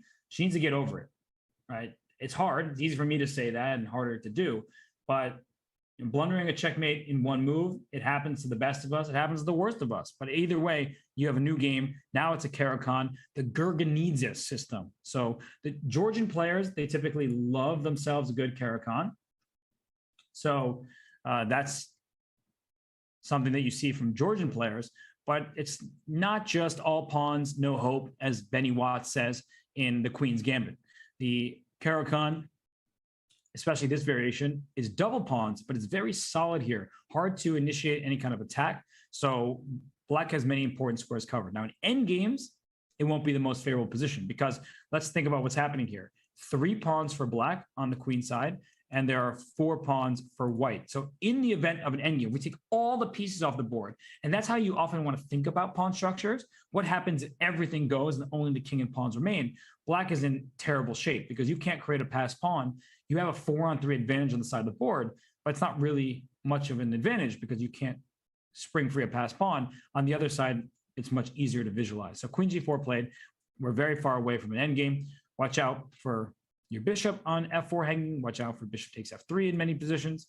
You can slide the bishop back. Bishop takes f3, even queen takes f3. You don't mind a queen trade there because and that's what's played by David, while you get the double isolated pawns here, black has double pawns. White is the only one with the light squared bishop, and it would be unopposed on a really nice diagonal. So rook e8 played. You can play c4 at some point. h3, just kicking that queen back. I like that. Back goes the queen. c4, bishop f3, queen takes d4. That pawn is hanging here, so I'm not sure you want to go for it. And David's sure he does not want to go for it. He goes knight to d2. Now c4 is much more appealing, followed by knight to e4 ideas. No knight e4, taking away that option. So c4, the bishop can drop back to e6, and you can't quite make d5 happen. So c4 actually comes with a huge drawback. Maybe we shouldn't rush that decision, even though it's eventually something we would like to do. Rook 8 nope, that's not where I'm going. Rook 8 at d1 looks reasonable, just trying to protect d4 in advance. Knight f1 to e3, you might want to do something like that, but looks a little bleh. That's a technical term for it, everybody.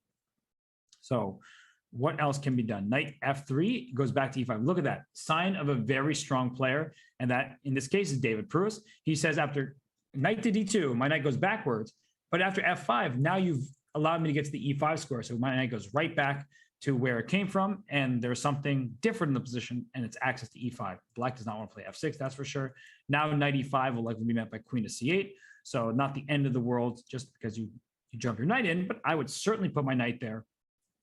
It's a great square, and if Black wants to rid herself of that pesky knight, she will have to play f6, and you don't want to do that. Or if you take, then the bishop takes unopposed control over the fianchetto diagonal. So bishop e5 played. Let's trade bishops. Let's get that knight there, as I was talking about before.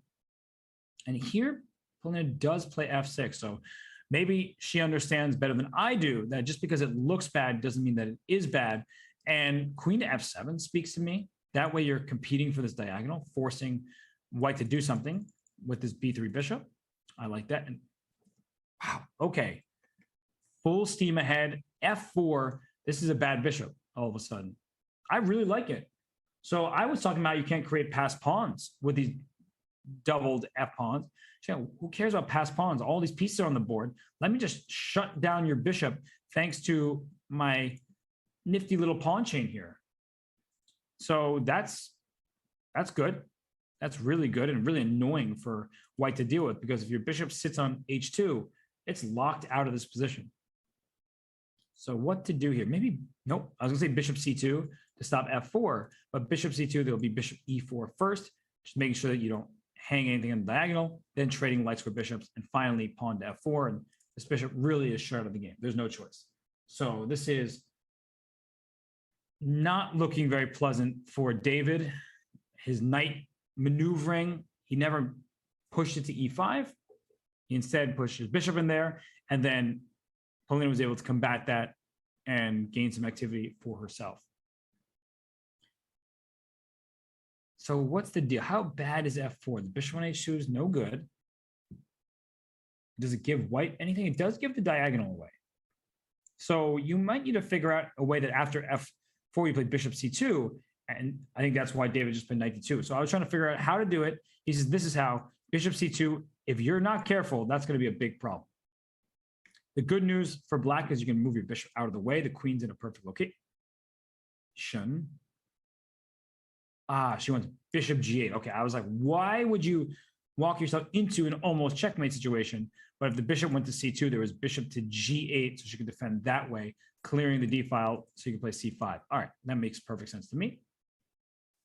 Bishop takes b3 is not really something you want to do, because after a takes b3, the rook gets the long line. So takes, and then this knight will take on b3. But this isn't so bad for white. In fact, when the king eventually moves, the bishop comes to g1 and defends the c5 pawn. I think that was a mistake by Paulina. I think she did that a little too quickly, because there's a lot happening here on the d file, but bishop takes b3 only encourages a queen trade, and then white is perfectly happy to see that. Up a pawn, and now you'll remember what I was talking about. Double pawns in a potential endgame. If the minor pieces get traded, even if Black wins back this pawn, Black is worse because there's 3 pawns here to 2, and these are bad. It's a bad extra pawn on this side of the board. You cannot create a passed pawn with it. Queen d7, knight b3. Now this is really bad news for Black.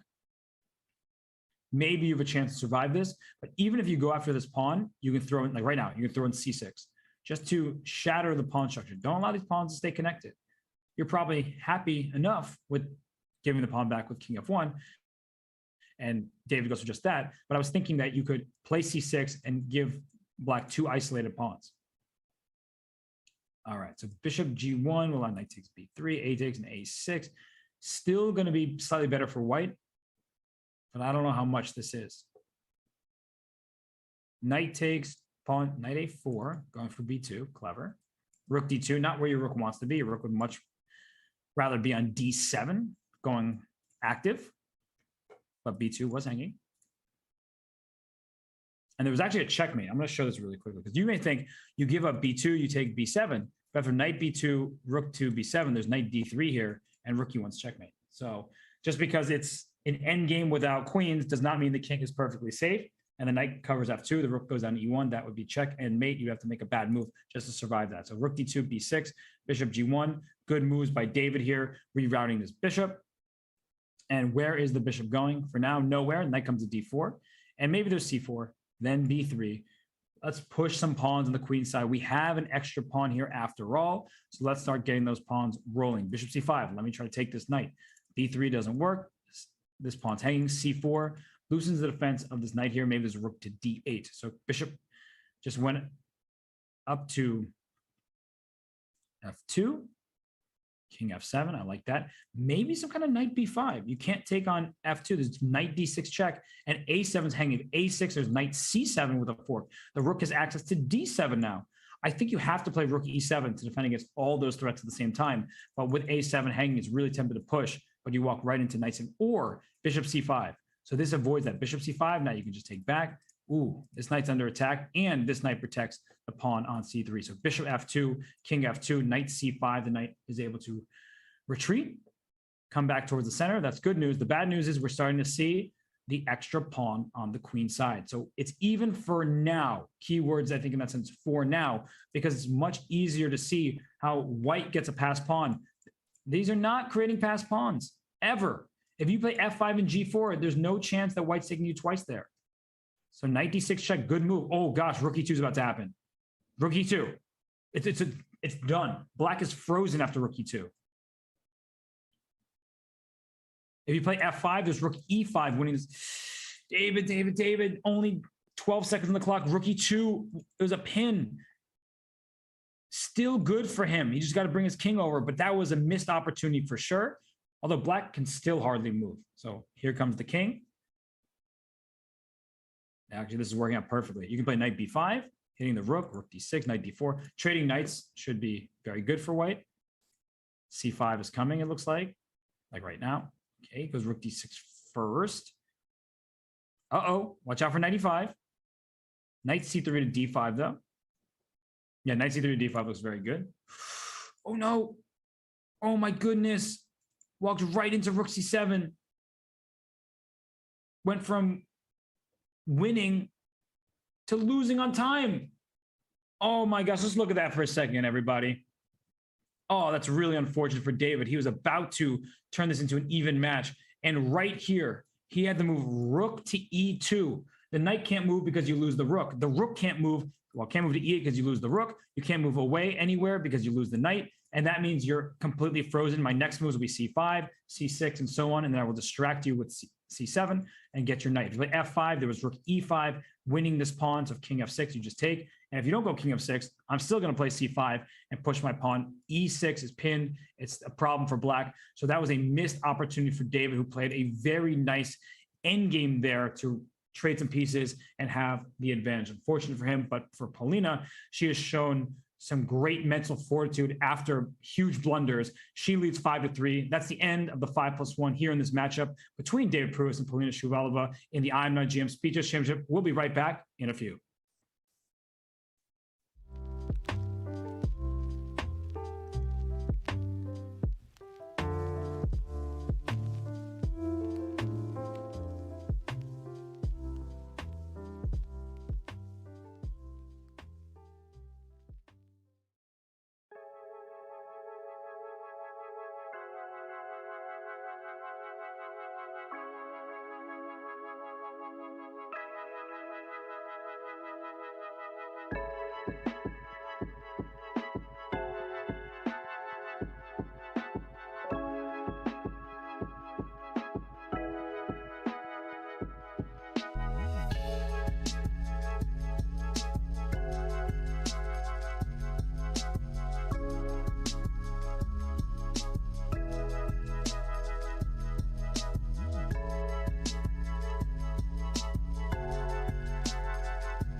Want to hold a massive chess tournament with dozens of clubs or hundreds of players?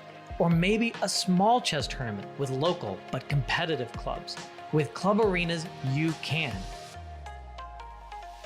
Club Arenas allow for tournaments of any size with any number of clubs and players. Customize the arena with any time control, with standard chess or mini chess variants, and with any starting position you want.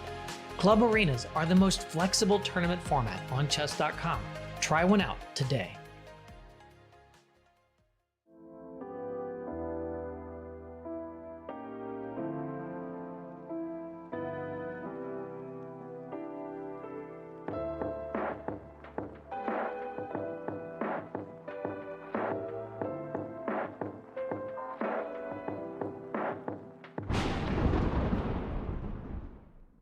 Welcome back to the I'm Not GM Speed Chess Championship. It has been a blast thus far. It is 5-3 in Polina Shuvalova's favor. She is the top seed in this competition, but the 16 seed David Pruess is giving her all that she can handle. All that commentary, all those lessons, Chess Dojo Live doing David some good here. He has been playing very well. He started out with a 2-0 lead, but unfortunately for him, he wasn't able to maintain that lead. And even in this final game, he had some good chances to win, and it didn't go his way in his time trial. We're getting to the shorter time control right now, 3 minute plus a 1 second increment. We'll be doing this for 45 minutes. And we see, once again, a closed Sicilian from Paulina. Now, David has handled the black side of these Sicilians very well. We'll see if this is more of the same from him. He gets that fianchetto bishop on b7. There's the fianchetto bishop on g2. And it's not a stare down because the pawn e4 is in the way. But at some point, black can consider making this move. And it's not some point. That point is now d5. Now, there is something bad if you take with the pawn. So that's what David took with the knight. Some people say, let me just take back with the pawn here. You can make moves like bishop g5 because the d pawn is under attack and can't move with the bishop hanging behind it. So that's why he takes the knight on d5. Now, after knight e4, the knight could move, and then the bishop would be traded. Knight e4 and c4. So look at this. Tactically speaking, it could be an issue for black. The bishop on b7 is loose. The knight on d5 has to move. But where is this knight going? Great move by David, putting pressure on the d3 pawn. But you'll notice that there's the a7 square for the rook. If this pawn were on a7, knight f6, bishop f6, bishop takes b7 would simply win this rook in the corner. But in the event of bishop takes b7 now, there's rook to a7. The rook escapes. d3 would be a target. Paulina plays knight f4, still keeping knight f6 check available to her, but it's not the end of the world regardless. So if I'm David, I can even consider castling over here. You can develop this knight, but don't develop it to c6. That's where you want to go, to be sure. But then you regret immediately because a3 says, knight on b4, where are you going? I thought you were going to c6, but that knight on b8 just took your square. So watch out for those superfluous knights. David brings his knight back to c6 immediately. I think that's a decent try. He can bring his knight to d7. He has defended c5. So that's good decision-making by David. Rook c1, good decision-making by Paulina, going right for the c5 pawn. cb5, ab5, the c5 pawn will fall, but so will a2. So you need to calculate these variations accurately. Can David just castle, giving up c5, or should he close down the position with a move like b4? Strategically, b4 has some serious risk because that pawn on c5 is a forever target. But it's not easy to bring more pieces to attack that pawn. You have a bishop, you have a knight, you can bring a rook to c8, move the knight on c6 out of the way. So b4 seems to be a reasonable attempt. What isn't so good, though, for David is his clock. He is now down 1 minute and 31 seconds to 2:22. It's a huge lead on time for Paulina. Queen b6 played, defending this pawn. He can play b4 later. He's just keeping options available to him. I do not like the look of the queen in line with his bishop. b4 seems to be a big threat. The pawn is pinned and will be won, but let's not forget what this rook is doing on a8. The a3 pawn will be captured. So that's a pawn trade. It's not a pawn loss, which means that now David can consider just castling kingside. b4 isn't the end of the world. It may still be better for white, but it's not devastating. That's my essential point. So we'll see how David replies here. Knight to d4. I like it. If bishop takes, pawn takes, then you have the bishop pair as black. This a3 pawn still a potential target. We'll see what else can be played here. b4. Okay, so what's the deal? This knight is going to be loose. So C takes, A takes. If bishop takes B4, there's got to be something here. This pin does not look very fun. So he just castles. Yeah, I think that's a smart choice. I mean, I didn't see exactly what the knockout was, but it felt wrong to take that pawn. So castles kingside. And now there's this move knight C5, because if you take with your knight on C5, there's bishop takes D4, where your knight is going to be lost because there's a pin towards your queen. So knight C5 also attacks this bishop, attacks this knight directly. Looks really, really interesting. If bishop takes C5, then pawn takes, and then this knight is in trouble on D4 anyway. So knight C5 looks like a tactical shot. Maybe there's bishop G2, knight takes D7, attacking the queen. The queen moves to B7. It's really complicated there. Yeah, I don't know how to evaluate that. So I see a tactical idea, but I'm not seeing all the way through, let's say 5 to 7 moves down the line, who that favors. There's all sorts of tactical shots in such a position. But Polina thinking, now she's down on the clock. Good news for David, as he is thinking king H1. I think Polina wanted knight to E2 and didn't want to allow knight to E2 with check. But now that David has played E5, who cares that the knight is pinned? Give me this pawn. There he goes. David is handling this well. Maybe F5 is going to happen. Let's trade off those light square bishops. That's not good for your king. Opening up the light squares, the queen can replace the bishop. So F4, if F5, maybe F takes E5, and then D4 goes down. Okay, very interesting. Very, very interesting. And F takes E5, already a pretty big threat. So can you just move your queen away somewhere? I'm not sure where, but like, just run out the way. That way, if F takes E, you can just take on E2. But that, yeah, then this pawn is hanging in the end of that. So maybe move the queen. David down 25 seconds. Now he's down on the clock. Queen H6 played. Okay, totally reasonable. Can't take on E5. You lose the bishop on E3. If knight D, E, D, bishop D4. All right, I'll put a rook on D8. Not sure who's happier about this position. Even material, both sides with an isolated pawn, but a passed pawn. I kind of like this one more for the long term, but in the short term, it could become a target. Rook D8 play, queen to B3, going right for the pawn. Queen takes B5. Snag it, and then rook to B8 potentially. Where's that queen going? Maybe to G. Oh, watch out. So, oh, hung a piece. Hung a piece. David had to take on G2 first. Oh, that's unfortunate for him. In these time scrambles, he is just getting the worst side of things. Hangs a piece over there on B7, and nice find here by Paulina, winning this rook. And David, if he took on G2 first, he was right in that game. Unfortunately, he drops a piece on the spot and drops the game. So 6-3 is the score. That 5-minute portion could have ended with a 4-4 score. Instead, David couldn't handle the end of that game in time trouble. So Paulina was up 2. Now she's extended to 3. And here's a king's gambit. I mentioned that David, he's a streaky player. He loves tactical positions, doesn't mind giving up pawns. He plays the king's gambit, something that I'm sure Paulina does not face very often. So maybe it's just a good opening in a blitz match. It's not easy for black. It's not easy for white. CD5 played. Bishop takes F4. David, very familiar with the ins and outs of these positions, just playing in the center, wants to take with the bishop over here on C4. So Paulina not making that so easy from to do, plays bishop to B4 with a pin. And now is a better time to take on C4. Once the bishop already developed, it's good to take on C4 because it took 2 steps for the bishop to land on the square versus 1 had you taken immediately. So castle. If you don't take on C4, perhaps white will push this pawn to C5. That could be really annoying to deal with. You're gaining space in A3, B4 type of ideas. So takes, bishop takes C4. I guess there's bishop G4 coming after your knight and coming after this pawn on D4. But white can push to D5 at any moment. So it's a mixed bag at this point. Isolated pawn, but an unopposed pawn.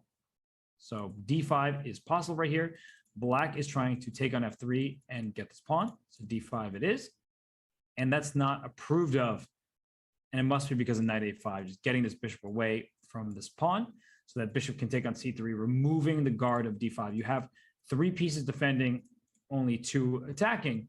But first you remove the bishop, then you chop off the knight, and then you win the pawn on d5. It's actually a very direct sequence here. So knight a5 looks like the move. You could retreat knight to e7. I don't see a huge problem with that, but you aren't going to get this pawn. So instead, Paulina goes bishop c5 check. And I guess she wants knight to d4. Okay, I can see that. Just trying to put pressure on the pin piece. It does make sense. Although, is taking on f3 actually beneficial for black? It's one of these questions that when you think about it first, like, whoa, I'm opening up my opponent's king. I'm giving my opponent isolated pawns. That's great. But then you think a little more like, wait, is an open G file going to be good for white or good for black? And I would imagine it's better for white. Not that this is a bad decision, just that it's not as bad for white as it may initially seem. So bishop G5, putting a pin on the diagonal. G takes F3, bishop H3. Oh, where's that rook going? I guess it's going to E1. Oh gosh, but a David Pruess move is bishop H3, knight E4. That's a David Pruess move if I've ever seen one. Because speaking of piling pressure on a pin piece, let's try to take this knight on F6 and shatter black's king side. So bishop H5 played, knight E4 is coming anyway. Bishop to E7, there's D6. I want to show the variation. We'll bring up the analysis board real quick. That bishop H3, it looks like you have to move your rook, but after knight E4, bishop takes F1. There's bishop takes F6, G takes F6, and now you can just take on F1. Your queen is sliding over the king side. Queen H3, rook trying to come to G1. This is under attack. Pawn on F6 is loose. You can push D6 or bring your bishop to D3 to go for the attack this way. So David does not need to be asked twice to sacrifice pieces, especially when it's justified and there's a big attack brewing. So that's why I think Paulina decided to back up the bishop, knight to E4 anyway. And wow, a queen sacrifice by Paulina. She was that afraid of the capture on F6, but she does not get full compensation. It's 2 minor pieces for a queen. Not always easy to beat those minor pieces, especially in a closed position. But now a pawn's falling. So it's about to be a queen and a pawn for a knight and a bishop. That's a pretty important pawn, by the way. It's not just any pawn. The reason that pawn's so important is if this queen can venture over here, the king can find itself in harm's way. You would like to bring your rook up, rook G1, rook G3, and so on, but the bishop covered the square. It's not easy to win this. It really is not. As long as black can keep all of her pieces together, it won't be so simple. But if white gets to trade some of these pieces, especially all the rooks, then the game is just done. If the rooks come off the board, game over. So that's what David should aim for right now. Oh my gosh, knight takes E4, pawn takes rook E2 check. Just an outright blunder by David there. And, oh yeah, you could see him like squinting, like how could I allow that? Still chances for him. He now has a rook and 2 pawns for 2 bishops, but black is clearly better right now. That doesn't mean it's going to stay that way. 25 seconds for black, a minute 10 for white. Somehow the side with the advantage and the lead in the clock has blundered many times today, but now the king can help the pawn. Rook E1, reasonable as well. King coming to F3, and wait a second, those pawns are about to be very dangerous. You can push them. Nothing's stopping you. David, push your pawn. Bishop C4, rook D7. That way you can save this pawn. And here they go. There are 2 passed pawns. Who cares about this pawn on A2? Definitely not David. Actually, that would help him with the attack. Bring a rook to 7th rank. Now rook takes A7 is happening after bishop B5. It's a rook and 3 pawns for a couple bishops.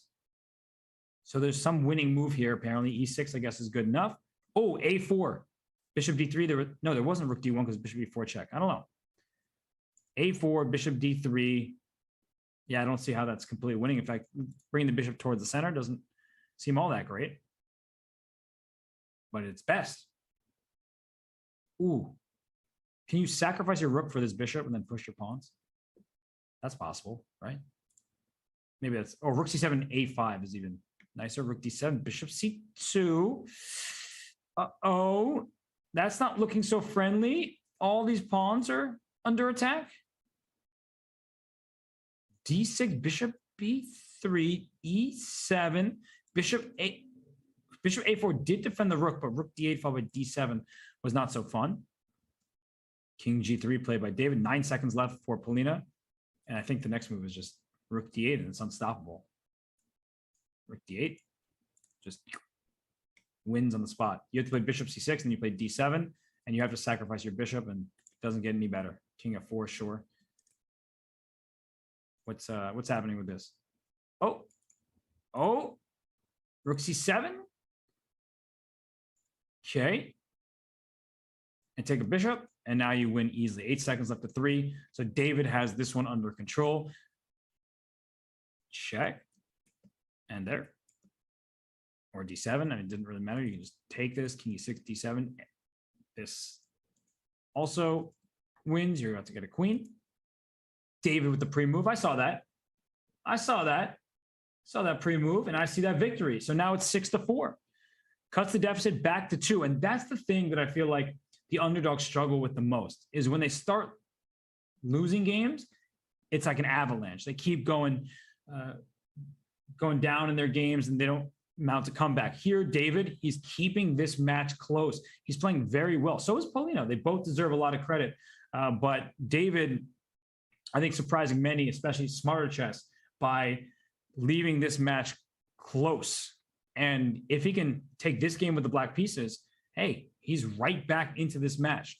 So D4 played finally at long last. These close Sicilians have probably not been exactly what David is hoping for, but finally it's starting to open up. Unfortunately, it's opening up for white and not for black. We see that there's an open D file, semi-open D file. There's a semi-open C file, but you're not going anywhere. This a pawn chain, although as soon as I said it, he gets the D5 break.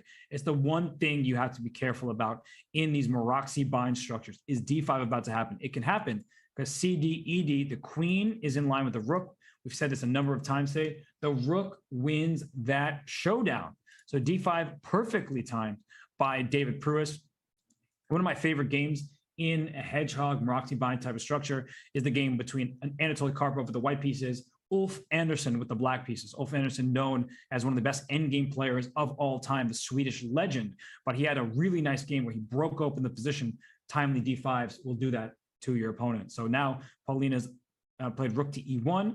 David can play E5 just to kick this knight out of here, and then play D4. We saw him do that in an earlier game, and it was really good for him. But the problem with doing that now is then this knight might hop into D5. It looks very unclear. So can David instead take this pawn on C4? He does. Why not? Let's go after it. Just winning a pawn, actually. Yeah, just winning a pawn. So you can take back on C4 for now, but once I take on C3, I'll get another piece on the C file, and down goes the C4 pawn. So David off to a great start in this game. He wants to get himself a winning streak, and stealing a pawn on C4 is a good way to do just that. So, whoa, knight D5, E6, and somehow this is favoring black. I guess E takes F7 is not a huge threat after knight C5, because EF7, the queen will protect this rook. So knight C5, that knight is going to plant itself on D3, and once that happens, that's really not good. I would not be taking on E6, that's for sure. Knight C5 looks just to cover everything. Knight F6 also covers things, but the knight is less active. So the knight on C5 was forcing white's hand because the pawn E6 was under attack. But I think David wanted to keep C4 defended. So now after takes on C4, pawn takes C4, EF7 check, queen F7. The queen defends the C4 pawn, so black remains a pawn ahead. I don't like this for black, and this is just kind of scary, but I guess there's no knight F5 jump that you have to worry about because E6 is still loose. So David thinking he does take back on C4. Now he can reinforce the pawn with B5 if needed. Is there some future where knight F5 happens? A queen F3, I do like that move. If pawn takes E6, knight takes E6, all of a sudden the knight on F6 is loose. Now I'm already looking at knight F5 ideas, and either knight takes G7 or knight H6 check, just trying to get this knight on F6. So, knight F5. I was just mentioning this.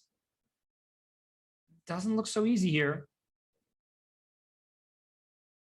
Knight F5 looks quite strong. F takes E6, knight H6 check, king to H8. maybe you just don't have anything after that. Although you can't take on f6. So, but maybe that's what black wants. So I'm going to show the sequence very quickly just because it's the first one that came to mind. Knight f5 takes, knight h6, don't take here. Queen takes f6 looks like a problem. Maybe it's okay, you bishop g7 at the end. But I was looking at king h8, bishop f6, gf6, queen f6, and thinking, oh, this king's in some trouble. But after queen g7, the queens come off. If the queen moves, you lose the knight on h6. If you play knight f7, king g8, you don't have any more checks. The queen and bishop cover. The queens are coming off the board. Black is up some healthy passed pawns on the queen side. So we're not seeing that. ef7 and knight c6. So she says you can go your own way, and the knight goes to c6. But where to next? It can go to e5. That's for sure. But it doesn't. Rook to d1. And now knight e4. Let's trade those queens, put pressure here, bring the bishop to c5. It's black's turn. It's David's turn to go after Paulina's king. So this move offers that queen trade. b4 played. He wants c3. Apparently there's some drawback. Knight e5 played, but it's not that. So that went from -1 to -6. But I don't know what else the drawback would have been. Queen e6, safe and sound. Here comes c3. What was the better move? The better move was knight d8, because you distract the queen so you could take on f6 and open up this king. Okay. It's nice to promote pawns the other side of the board. Promoting knights, not an everyday thing. So back to the game.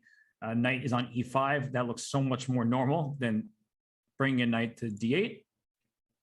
But this is, unfortunately, it was normal, but not good. So knight back to c6. I don't think David minds pushing that pawn to c3. Okay, so where is the win? You would like to push your pawns, but there's a pawn in a2 covering. Can you play queen e2 here just to trade queens? That looks pretty good. I said there was a pawn covering, and David steals that pawn. He wants to push him. Where's Yasser when you queen e2 is my move, because my move is David's move, and David just says, let's trade those queens off the board, because once they're gone, you can't stop my passed pawns. I have nothing to worry about. My king is safe. Queen takes f3, of course. And then g takes f and c2, b3, bishop h6, game over. David Pruess wins his second consecutive game. It is 6-5. David Pruess, the black side of the Sicilians, working his magic in them. And now Polina goes back to her Caro-Kann, plays g6. Will we see this capture and knight f6 again? That kind of style. h3 is a commonly played move here just to avoid bishop g4 ideas. And with 23 plus minutes still left and the 3+1 minute time control, we'll see who goes into the bullet with the lead, because David started out this match 2-0. Then Paulina won 4 in a row. And what in the world is happening? I'm talking about the match. I should be talking about the game. Knight takes f7, knight e5 check. And this king, where is it going? Knight takes g6 next.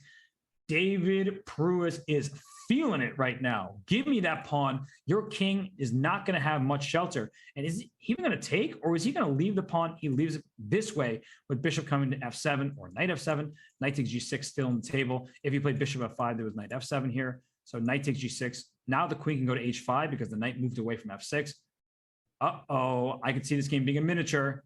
This king cannot castle. It can't castle through check, even if it hadn't moved. But we should remember that it has moved. So no matter what happens next few turns, this king is not going to find any semblance of safety. So what can black do here? Rook g8, but then you're kind of pinning yourself, letting queen h5 happen. Ooh, I don't like this position. Knight takes e3, pawn takes e3. Where's your rook going exactly? The answer is nowhere, because if rook h7, there's bishop g8, it's trapped. So what's David think about? Don't do anything fancy. Don't sacrifice more pieces. He's probably looking at queen h5 of realizing it's not a good decision. Queen a5 check by Paulina. c3, there's queen g5. Very clever defense by her. She doesn't mind losing this rook in the corner, because after queen g5, e3, g2 are both under attack. So knight takes h8, believing that if a queen takes e3, check intermezzo. And if the queens come off the board, then of course black is happy. Black will have a knight and a bishop for a rook and just one pawn. We've seen this material imbalance before. David with the white pieces 2 games ago. After some mistakes, he was able to win that game, but he had a rook and some pawns for the minor pieces. Okay, queens are forced off right now. Bishop takes h8 pre-move after David takes back. He's not sure, does he want to take with the bishop, giving his king the right to castle, or should he just take with the king and then move his rook somewhere? He takes with the bishop. He might just want to play bishop h5 check. No, he castles kingside. And now watch out for bishop h5 check and rook to f8. That is not what you want to see happen if you are Polina. So probably bishop to f6. That way you close down the open file. Your king can then walk over to g7. Very nicely done by Polina. Bishop h5 is just one single check. Not that big of a deal. How can white break through here? You would need to be able to push these pawns. You can't get away with that. It's covered. So I'm really liking black's chances. Although, in order to win this game for black, at some point you're going to need to break open the position, move some pawns, and then that will give white some chances in return. So Polina brings her king to d8. She could have brought her king to f8, but instead thinks her king is safer in the center, away from these rooks. Rook takes f6, not really a threat. Rook e8 is just a single check. The king runs away. Black will be up a piece. But there could be a time where you feel desperate. We're like, okay, I'll give up my rook for this bishop and then start getting your pawns, because maybe like right now, actually, I said it and I didn't mince my words. I wasn't joking. I think you can go for this, go for the pawns, and you have this pin along the last rank. So you have one pawn and a rook. This would turn the game. Okay, but it's bishop g6. But if we go back, let's see. Was it? It was rook takes f6. It was. You give this check. The king goes to c7. The rook comes to h8. And that's not h8. This is h8. Black is better still, but you're getting at least 2 and maybe even 3 pawns for the piece, and you will have passed pawns on the king's side. So that did not happen. Bishop g6, king c7. You can do it once more, but then the king would not be in the same spot. The bishop could go to d7. Now that the bishop's on d7, David goes bishop f5. I do like that move. The rook can come to h3. We're trying to trade some pieces. This bishop and the knight on a6, they're not coordinated. And what I was saying earlier, black may be better because the minor pieces are good, but you need at some point to crack down the pawn structure to attack something. This is an excellent pawn chain. And even if you play c5, the remaining pawn chain is still good. So I think David has very decent chances to hold this game. And Paulina, where is she going to break through? Knight to b8. Okay, maybe this knight goes to d7, but then what? I'm having a hard time visualizing how this game is going to turn in her favor, as in turn from an advantage into something that's really close to winning. Rook f5, maybe this rook comes here at some point. Knight c4 is looking good, a5, a4. So I like what Paulina is doing. Patient, remaneuvering her pieces, everything defended, not except for this pawn, but you can defend it if it gets attacked. But the knight is coming to c4. There it is. Rook e2 to defend, rook g6 to defend this one. Okay, so I don't really want to push pawns there. d5 would like to trade. And if c5, there could even be a rook e6. So like rook e6 now, cd5, rook takes a6, rook e6, check. I guess the king can go to b7. Something just looks weird. So knight d6, isn't this, oh, this pawn on c3 is captured, then you lose the pawn e7. So fair trade. c4 takes, don't take here because rook c2. Your knight gets pinned. So do not play knight takes c4. We've already seen piece blunders and things like that in this match. Not here, not now. So how can Paulina deal with this position? What can she do? I'm actually rook g4, not loved by the engine, and this pawn is hanging. Rook e6 check. Oh gosh, wait a sec. This pawn is a problem.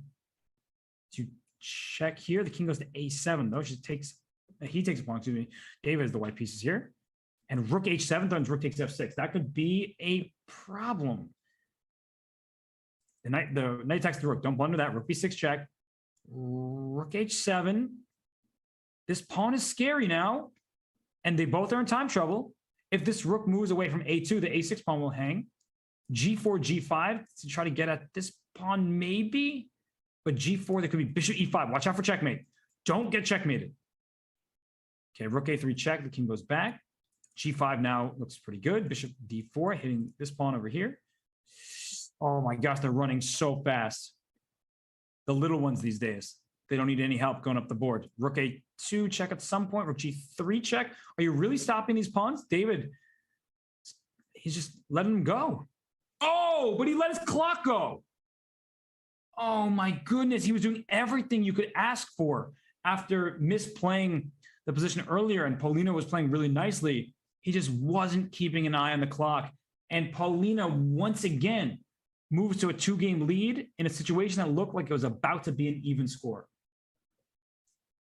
Whew. My goodness. David. Got to be looking at that clock. But he is really impressing over the board. And he is going to regret that game. That was game 12 of the match. I'll need to remember that for the post-match interview. But he's giving us all a show. And Paulina, I mean, the way she's playing is excellent, right? She's making life difficult for David. And even though he went for a creative piece sacrifice, objectively, it was just a messy position, not necessarily better for him. And Paulina handled it well and was able to win that game in the end. So what's going on here? We have another Sicilian. David's queen is on c7. In the past, we've seen him get a bishop to b7, but early on in this game, Paulina put a pawn a4, which meant no pawn to b5. So what's happening here? Knight c6, all of black's pieces developed. White looking a little awkward with the piece placement here. Is there going to be an f4 move? You typically want to think about that. You do have to watch out for queen b6 checks, things of that nature. Taking on f6, now knight to d5 is possible. Bishop d5, pawn takes d5. Thank you very much for the open diagonal. And when this bishop gets open, the black king may not feel so good, especially as the knight comes into e4. So bishop takes d5 does feel kind of necessary. You could play queen to d8 to defend this bishop. You definitely don't want to allow yourself to have doubled pawns in front of your king. Not necessarily leading to checkmate or anything like that, but it's not advisable. So knight to e7, knight can go to g6, pawn g6, bishop g7, pawn f5. That's also a common plan. And for white, what you often want to do is send these pawns. Starting with c4, a5 looks pretty good to me, closing down the dark squares, but Paulina says, you said a5 looks good. I'll do that myself. Bathtub pawn formation, we typically like that. And watch out for c5. Here it comes with the rook on c1, but here comes David's pawns with pawn to e4. You need this knight on e5. You want that knight there. Unfortunately, that would require a couple moves, g5, knight g6. So David just puts his rook on e8. c5, it's not the end of the world. And David, that knight on e2, Paulina, you lost sight of the e4 pawn. You did look for the e6 square, but David says, no. Here comes e3, here comes f3. And this game is turning around in a flash. That now black is pushing forward, creating threats, and now white needs to deal with it. So David, he really feels like he really understands these Sicilian positions well. They're up his alley. And now for Polina, she went rook e1. I'm looking at e3, just trying to open up this king over here. And if you play f3, thank you very much for the protected passed pawn. Oh gosh, e3, you don't want to take that either though, allowing the knight in here or even the pawn. I mean, f3 also looks very tempting. If g takes f3, you may win a pawn, but your king isn't very happy without a g pawn. So multiple good options here with pawn pushes. And now that I think about it, you don't even need to push your pawn. It's protected. But David said, let's do this thing. Let's push that pawn to e3. And if f takes e3, is it going to be knight takes e3? Out of the question because the knight is gone. Rook takes f5. I don't think e takes f2 is advisable because the king just takes. The king is not going to get checkmated. So rook takes f5. fe3, f3, don't mind if you do. The f file being open looks pleasant. This queen can always swing over. This bishop, it's not attacking anything just yet, but if you don't look out for it, it could come to e5 and threaten h2, or just sit on h6 to protect this pawn on e3. f3 looks really bad, but the one thing that white could get later is if this knight could get to e4, a knight in a light square against a dark square bishop could be nice, but how in the world is your knight going to get there? I like to talk about realistic dream squares. That's not realistic. Your knight's not getting to e4, especially now because there's nothing defending it. So pawn takes e3.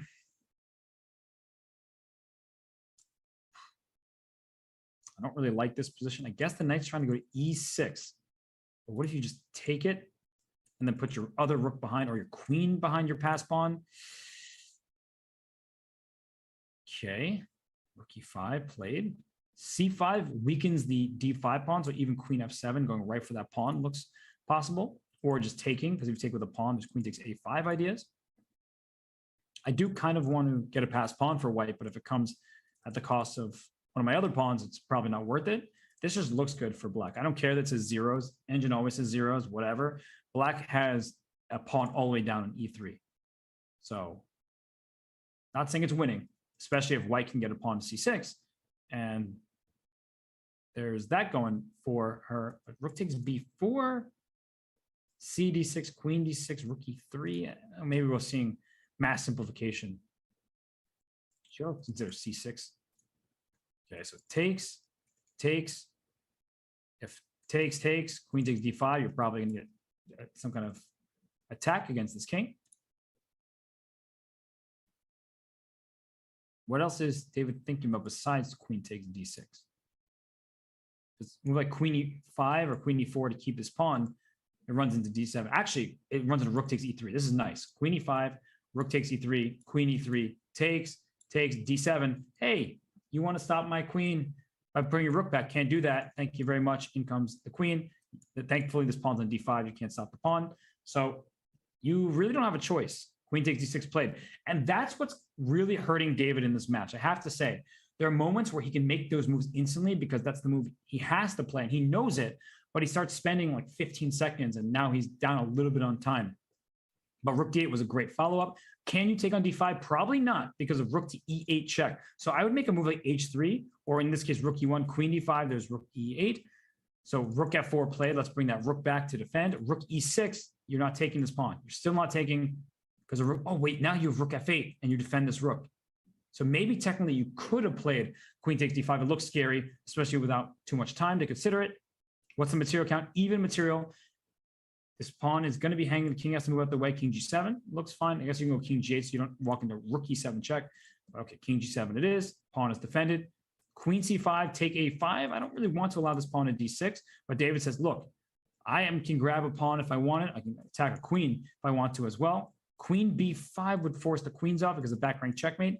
Wasn't that pawn hanging with check? I thought so, but okay. Rook came to f7. h5 by David. Whose king is worse? That's the big question here. Queen c4. Will we just see a repetition of sorts? I don't think so. David's king is better on h7 than it was on g7. It goes to rook e7. Not allowing queen e6 ideas ever. Watch out for rook c5. Not now because rook f7 check. I wouldn't allow that. So the pawn is under attack. You might just see a back and forth. And this seems like a fair result at the moment. Queen c5, allowing d6 but giving up the a5 pawn. Queen f3 does give up the pawn. That was a bad decision.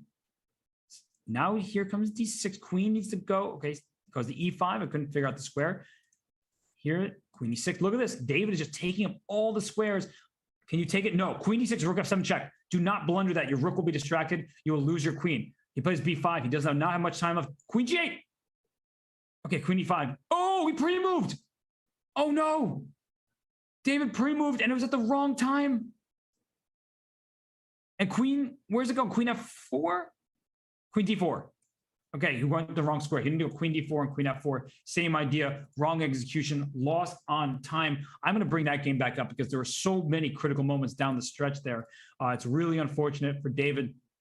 Clock management is not his expertise in blitz chess. So let's bring up that board, bring up an analysis board, because that was something. So if we just go back, all of a sudden around here, rook f6 was a bad move. It looks like a great move, attacking the queen, going near the king. But queen g8 forces the queens off the board, and black wins. Black's up a pawn over here on the queen side. The queen has nowhere to go. So the queens have to come off. It means that black wins. After takes, rook takes g6. Good for you. You took a pawn. I don't care. I'll move my king to the center. I will start marching my pawns at the board. My pawns are faster than yours. I win the game. So where we just were, after here, David expected king h2, in which case queen e5 check is the drawing mechanism. You keep checking back and forth. You get this situation. But after rook f1, he was pre-moving queen to e5, which was a mistake. He needed to go queen e6 to stop rook f7. And here, this was an inaccuracy. Queen f8 check is the winning move. King h7 or king g5 is met by queen e7 with check. This pawn is going to promote once we trade queens. So you'll see this here. If you move your king, I take, and my pawn is first. It's not about pawn quantity, it's about pawn quality. White would have won this game regardless, but Paulina, she didn't do that. She went this maneuver, and here David needed to find queen d4. He had the right idea, wrong execution. d7, there's check, king to g1, you have check, king to f2, you have checks everywhere. So you keep checking back and forth. The king comes here, you have queen c4, check, check, check, check, check, but no mate, it would be a draw. So let's get back to the current game that we have going on. Sorry to miss the action thus far, but I thought that was an important sequence and cool to see how trades can help decide with the passed pawn. And this position, I see the eval bar. I don't need the eval bar to know that David Pruess has the white pieces. I don't need to see the players' names. And also that this is a good position because look at the attack that is being built up. Bishop to h6, knight to g5, starting with pawn to e5, opening up this bishop, knight g5, pawn takes g6. Uh-oh, and you're not getting SpaghettiOs, you're just getting checkmated. So this is nasty. This is David Pruess. This is when he's at his finest. It's just full-on attacking chess. You could throw this pawn up to e6 to weaken the defense of g6, right? After e6, f, e, f, g. Thank you very much. I am shattering your king side. So David has an opportunity right now. There's also something to be said about these pieces being loose in the diagonal. I'm not sure that's the least bit necessary, but you can throw in a bishop e4 type of move just so your e5 pawn feels safe and sound. G4, does that win a piece as well? I think so. So David is spoiled for choice. It's early on this game. He has plenty of time. So he can grab this game and cut the lead back down to 2. And he's just trying to find the best plan. He goes bishop g5, no knight takes e5 for you without bishop takes e7 with a fork of your pieces. So still a good move. Queen b6, watch out for the one threat in the position. Do not allow c4 with check. King h1, tuck that king away. Now Polina has to take on e5. She plays c4. Okay. I wonder what, oh, bishop c4, she might want bishop f5, but then there's g4. So once again, this knight on h5 comes back to haunt Paulina. So that might still give a chance to her because that opens up this king. So maybe David will play something else, like bishop e4. Ignore that pawn. Who cares about that pawn? I'm going to go g4 next and trap it. He says, I do care about it after all. F takes g6, h takes g6 in the future because the f7 pawn is pinned. There's going to be pressure here, and e7 will be lost if you ever take on e5 with the knight. So, all right, this all makes sense to me. I think it's fully justified. a5 to play bishop h6. David says, whoop, I go right back from where I came.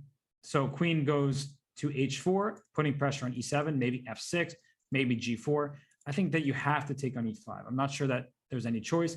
It has happened. Bishop takes e7, give me that pawn. White should be happy, not winning, but happy about what has happened thus far. And David now down to 1 minute, 5 seconds. Paulina just a little bit ahead in the clock. He needs to watch out for his time. And rook e8, I think he'll play f6. And wow, big decision there by Paulina saying, I'll give you my rook. I don't want you to close in on my king on those dark squares. I want to attack your king, counter. But isn't there bishop e4 after you take back on f8? So are you really attacking this king on h1? I don't think so. Bishop e4 looks very straightforward. Let's trade pieces. I'm going to close down the diagonal. I guess bishop e4, that could have been bishop a6, a little bit annoying. This looks good enough. And at some point, f takes g will be good. Okay, bishop e4 now hangs a piece. Well, maybe it's playable. Takes, bishop takes. There are 2 bishops in a row there, so I move my knight out of the way. David says, hey, Robert, not your pieces. I know you like to sack them, but not in this game. He can move his knight away now. Knight g3, and then play bishop e4. That's the plan. Start trying to trade pieces. And he's down to 30 seconds. It makes me a bit nervous, but that's a good trade.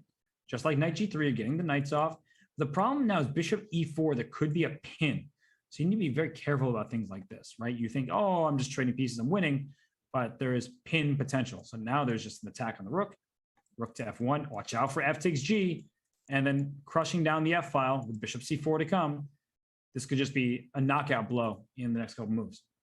And right now is the time. Takes, have to take with the f pawn, bishop c4. Oh, okay. Does he want rook h4?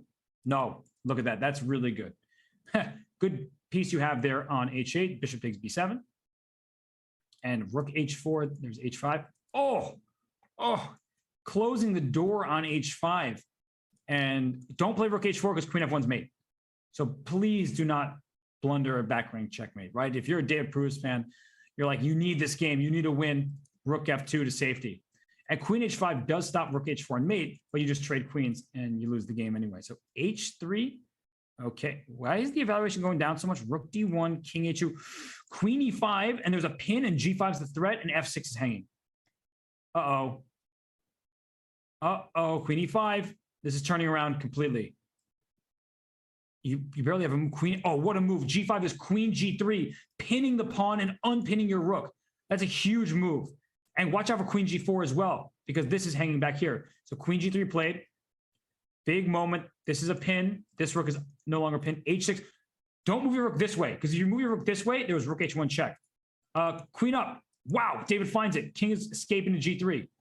Queen h1, king g3. No check on d3 of the pawns here. Just take this. Your king is safe now. The king has made its way out. You can block with a rook. This rook, queen here, queen f4. Trade those queens. I know you want to go for checkmate, but make sure... What? There was h6, g5. And now take this, and queen f5, and rook h4 is made. Bam.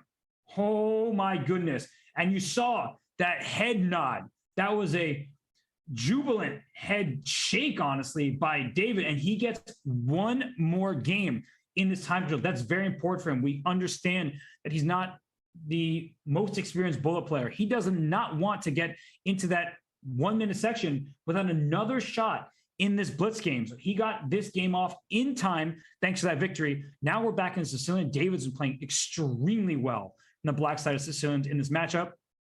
We'll see if he can take this one, get a little winning streak, and the momentum heading into the bullet. So what do we see here? The knights are reinforcing each other. Knight to d2. We've seen Paulina do this. The knight can try to go to c4 at some point. The bishop went to d3 last time. Here the bishop's on c4. Give me that d5 square, she says. And David says, I don't think so. No, I'm fighting for that same exact square. So that's what these Sicilians come down to. They boil down to, can white get full control of this d5 square? Black wishes he could push the pawn back to e6. Not allowed. Sorry about that, buddy. And h6 played. If you take with the bishop, then d5 is white's for taking. Now, rook d1, knight f1, knight e3, knight d5. That's a typical plan in these positions. You will have to play f3 to reinforce this pawn. Otherwise, it could become a target in plenty of positions. But if you play f3, that opens up the dark squares. And you don't want to do that when your opponent has a dark square bishop. So let's see how black continues here. I don't love this position from black's perspective. Rook came to c8, attack the bishop. Let's hop that piece back. Knight e3 did protect the bishop, but as I was mentioning, you have to watch out for the e4 pawn. I think tactically there are ways where you can give up the pawn because f7 is a little bit loose, but I wouldn't really advise that. It's better to keep everything safe and sound. Paulina playing quickly. David plays bishop c6. He wants to bring more firepower to the e4 pawn, but also to this d5 square. And if he can ever play d5, opening up that bishop, that's a problem. So knight takes e4. Is there like a queen c4 or something like that? I guess knight e4 is just knight d5. That's really nasty to deal with. So knight e4, knight d5. Wait a second. Am I moving the wrong piece there? Yes, I am. Because if I went with the other knight to d5, you could take this knight on c3. The queen was hanging with check. So knight c to d5. This bishop is a problem. If you move the queen back, knight f5. And I'm sorry, but you're not going to be happy when all of the pieces come to the party and everything is hanging for black and in trouble. So that is not happening. Wait, no, don't do it. I try to tell you not to do it. But knight c to d5 is kind of counterintuitive because you see the knight staring at this knight on e4. So you're thinking that it's all coming down to knight takes e4 and tactics involving these two squares. But in fact, you move your knight away from the enemy knight, then you move this knight up into the action. And the problem is that they're knight d5. You can't play queen d7, which takes away f5 because of knight takes b6 with a monster fork. It's a family fork of rooks and queens. So knight c to d5 is Paulina's chance right now. And I'm not sure she's going to find it. It helps to have the eval bar off to the side because you know that there's a win. Whereas if I were playing this game, I would think, yeah, knight e3, I'm going to have something available to me. And I'm much more likely to play something with a bishop f7 or queen c4. Bishop f7 is a pretty good move. Instead, we see a trade in knight to d5.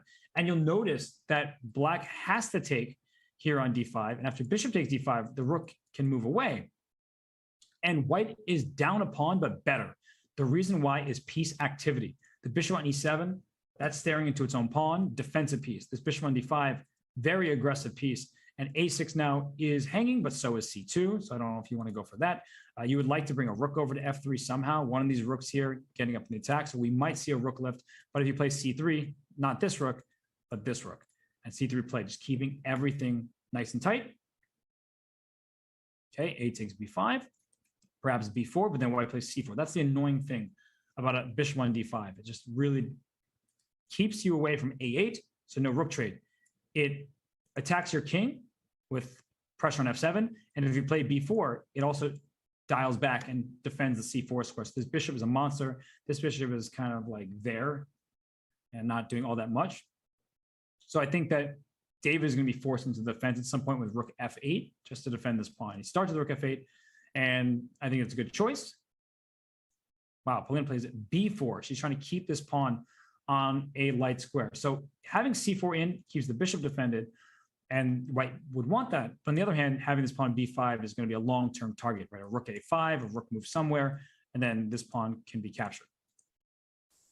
So g6, king g7 next. I like what David's doing here. He is up a pawn. So if later in the game he can play king g7, f5, like king g7, f5, e4, bishop f6, things like that, he could claim the advantage. But f5, it does weaken this king. It can be very loose. And so he plays h5 and maybe f5 later. It's not out of the question at all. Rook a5 played to go after this pawn, but you need to move your rook out of the way. And here comes f5. Here comes f5. Although with control of the a file, maybe rook d1 hangs a c3 pawn. But I want my rook over to the queen side. Maybe I'll just move my queen instead. So I'm talking myself into the plan. Queen a2, rook a7. Let's go for your king. That looks quite promising, in fact. Although the queen can always slide to d8, and it's not easy to increase the pressure over here. Less than 20 seconds, a minute for David. Polina down on time here. She needs to find a move, any move, but it's a difficult position. Okay, she has no time at all. Polina, you got to go. She goes bishop back to b3, and I think David will push the pawn to e4. He did push his pawn to f5. I guess there's rook d5 going after this pawn, but c3 is hanging. And once c3 falls, so does your bishop. Excuse me. Thank you. Thank you. Thank you. Thank you. All sorts of ideas here for black, and he has plenty of time, and Polina down to 4 seconds. So queen takes b4, there's rook a7. Be very, very careful about that because your king is in trouble. Queen e5, I like the move. I see the eval bar go down a little bit. I don't care. I think it's a very smart decision by David, especially when his opponent's in time trouble. So f4, is it time? No, you drop e4. I don't think you want to trade queens at this moment. b5 is hanging, but as soon as b5 is captured, the queen goes away from the king side, so you can play e3 or f4 in that sequence. So king h6, okay, I like that move actually. There's a single check at some point, but it's not the end of the world. David's getting himself in time trouble though. We know what's happened in previous games. Uh-oh, rook a7. Oh, queen e3 check. Queen e3 check won this rook. Oh gosh. And David goes back and queen e3 a second time. Missed by both players. Move that rook back, and he does. I don't know if he saw it or he just felt this rook needed to be connected to get that rook out of there, but he gets that rook out of d7. He tried to trade rooks. Now we're going to see a rook trade and f4. Now it's David on the attack. Oh my gosh, a queen trade. Take with the king. Don't drop this pawn on d6. Black has how many extra pawns? Oh, that might be a winning rook, bishop endgame. So rook e5 now. Move, David. Do not flag. You've already flagged enough times today. And take. And then you have pawns. This pawn is easily stopped. Oh, gosh, that's unfortunate. No, he's giving away his pawn. He had a win here. And now it's just going to be a draw. Oh, poor David. And a draw by agreement. So I guess, for fans of David Pruess out there and, those fans who want a close match, you got to feel for him. But, Paulina missed her shot as well. It was not just David missing opportunities at the end. It was him. And we've seen that a number of times today. But let's not forget that Paulina went on the offensive over here, and she had queen to e3 check, winning a full rook. So there was that for 2 consecutive moves. She was in time trouble. And, well, when all was said and done, David had the upper hand. And right at this moment here, e3, not the most precise move maybe, but at this point, after takes, rook takes, pawn takes, king f4 was a mistake. And it's hard to realize that bishop f7 is coming and getting your pawns. And that's the time that white needs to survive. King g4, keeping your pawns safe and sound, because bishop e6 check. I mean, essentially, you're going to bring your king here. So maybe just start with king h4. Who cares? And then just push your pawn here, then move your king back, then you push your other pawn. The last thing you want to do is allowing white to control the light squares. So if your king is on f4, after bishop f7, now your king has to go back, let's say, and you can't push your pawns. You'll have to push this one first, and then this one, and then white will control the light squares. So that's a missed chance for David. When all is finished in this game, it is a draw. It is 8.5, 6.5 in Polina Shuvalova's favor. The 1 seed leads the 16 seed by just 2 points as we enter the bullet. I'm going to catch my breath. The players are going to do the same, maybe a little bit of prep work. But when we come back, it is 25 minutes of bullet chess. This match continues here at the I Am Not GM Speed Chess Championship.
Did you know you can watch top chess events right on your phone?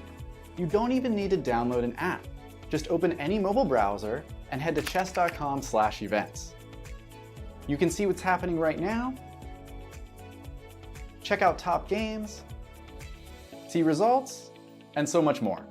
Try it for yourself at chess.com/events.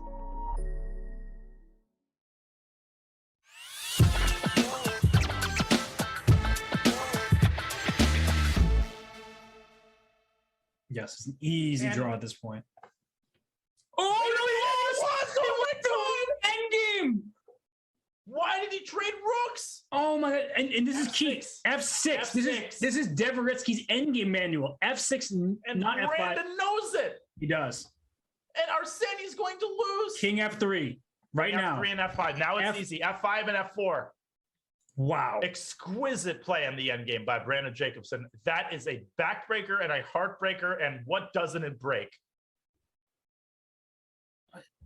You broke my ability to speak. But Arseni, you can't. He's got to know, even if he doesn't know that this endgame is winning, to give the black king positioning over the white king, it's unnecessary.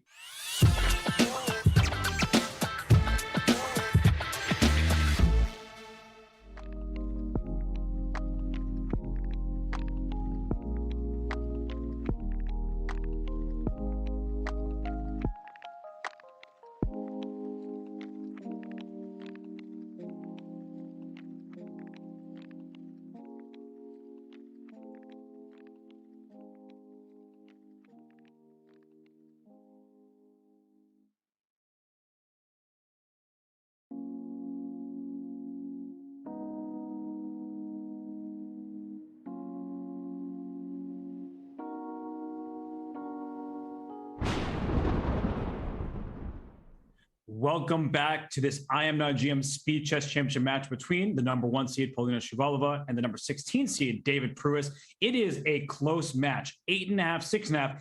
And Smart Chess, You know I like to give you some friendly ribbing, some jabs here and there. You did not predict this match accurately because Smart Chess stats brought to us by chessgoals.com had Paulina at a 6-2 lead in the 5+1, then a 5-2 winner in the 3+1. That did not happen. It was 3.5, 3.5. And then is predicting 5-2 in the bullet. So I'm curious what you all in chat think is going to happen here in the bullet portion, because David, he is outdoing the expectations that were given to him before the match. I don't know what he thought going in, but I think he is impressing. And give Paulina credit. I think that sometimes we have to give a slant to the underdog, like, come on, you can do it. Paulina was the heavy favorite, and she started with a 2-0 deficit. She was able to strike back, and she has not relinquished her lead, even though there have been moments where it's been close. So now we see a Grunfeld and C5 strike in the center. You'd like to do this as Black trying to chisel down, maybe Bishop G4, maybe Knight to C6. Let's go after that center. White's going to have to play Bishop E3, like right now. But David is thinking, what is he thinking about? Okay, he can play D5, because if you ever take on A1, the queen takes back, and that goes to show why you need your Fianchetto bishop. You get attacked right away, so bishop takes A1, not advisable. I wouldn't go for that. Then your knight on C6 would have to move, and then bishop H6. The very least, White gets the exchange back, so bishop takes F3. Now, you could take back on F3 with your bishop. This knight can come to E5. Instead, takes back with the pawn on F3, saying knight E5 doesn't come with a tempo. I don't need to move my bishop. In fact, I can move my pawn up the board. Your knight is going to be kicked around this board. So let's see where Paulina goes. If she moves the knight backwards, that doesn't look pleasant. She takes on A1 and goes knight B4. So knight C2 is available. Rook B1 almost traps the knight, but there is knight to C2. Bishop H6 probably should be thrown. F6 is forced, otherwise queen G7 is checkmate.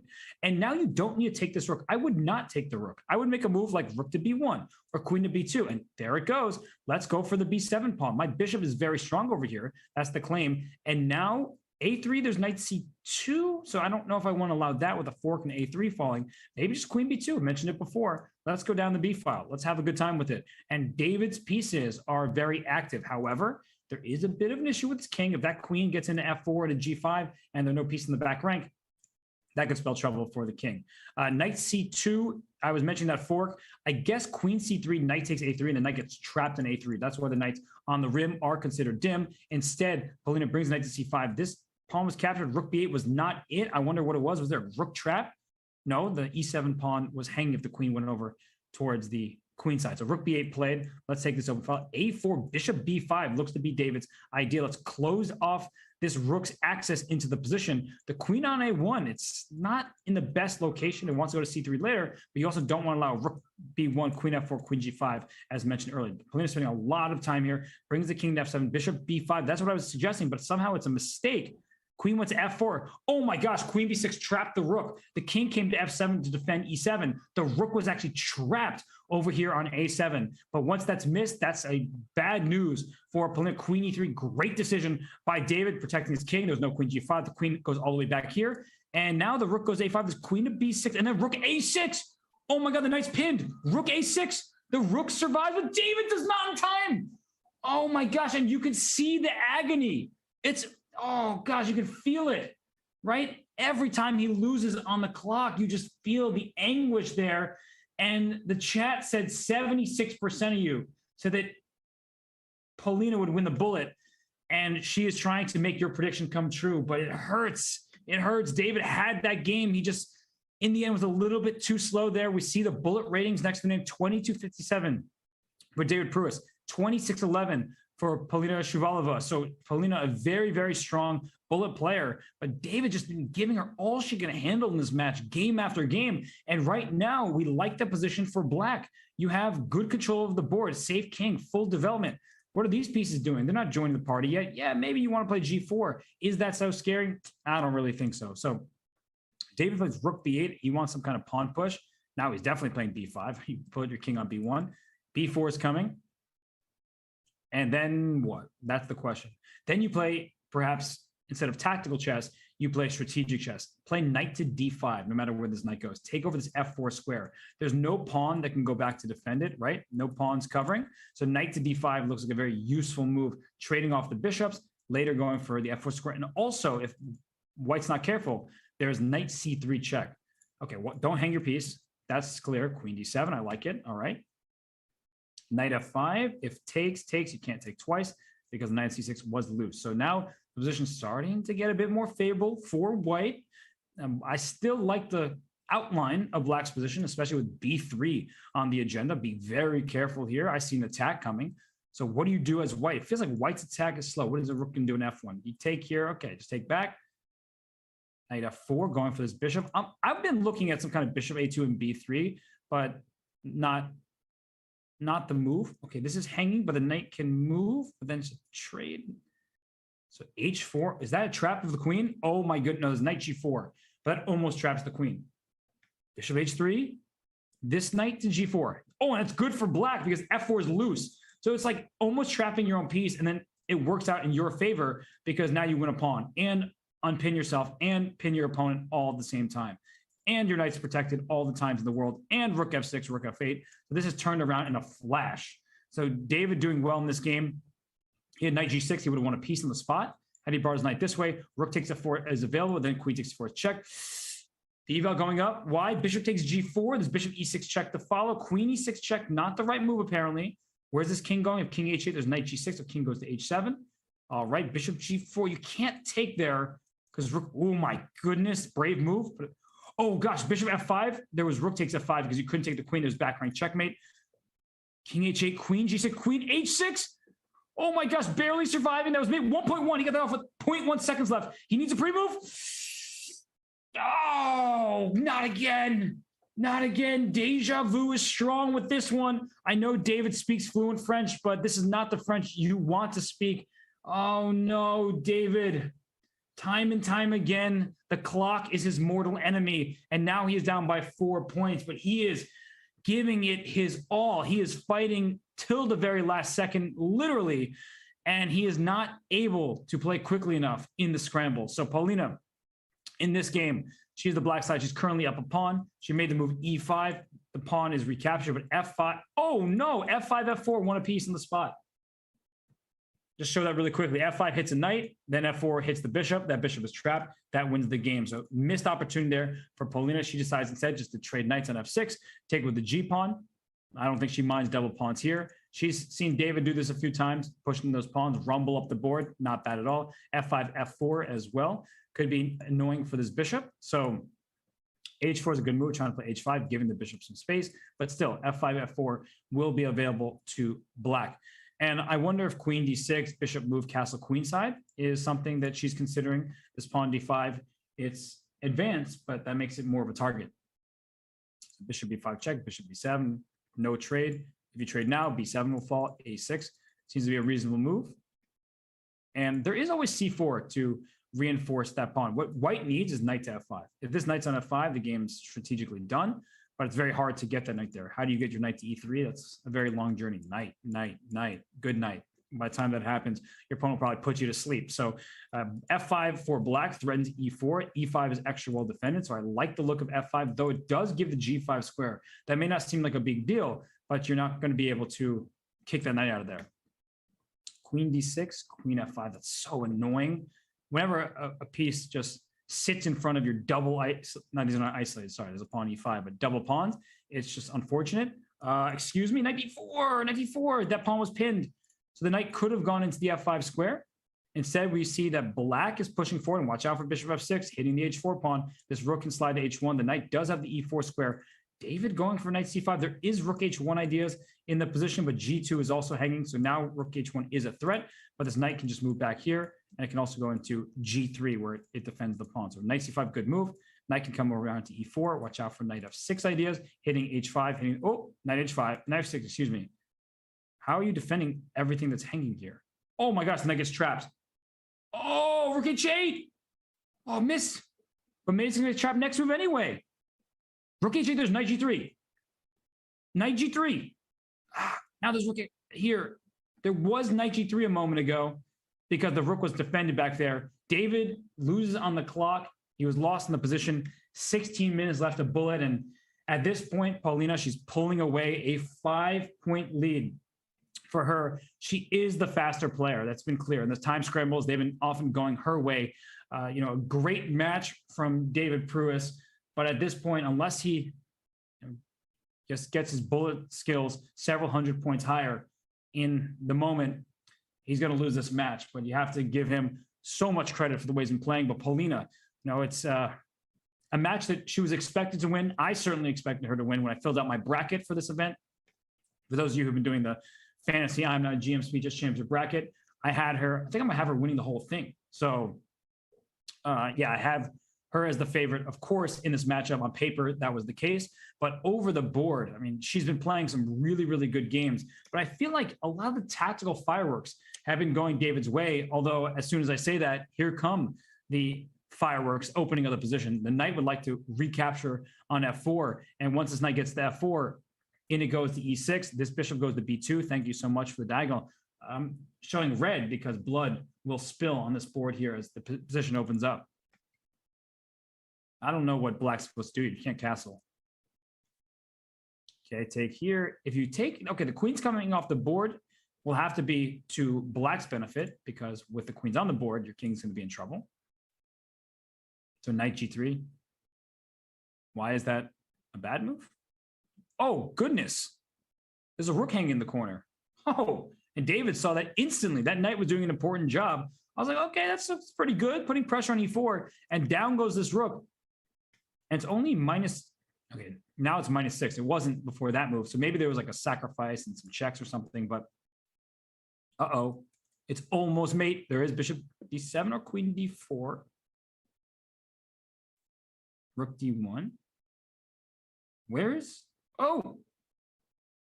David got nervous and brought his queen back.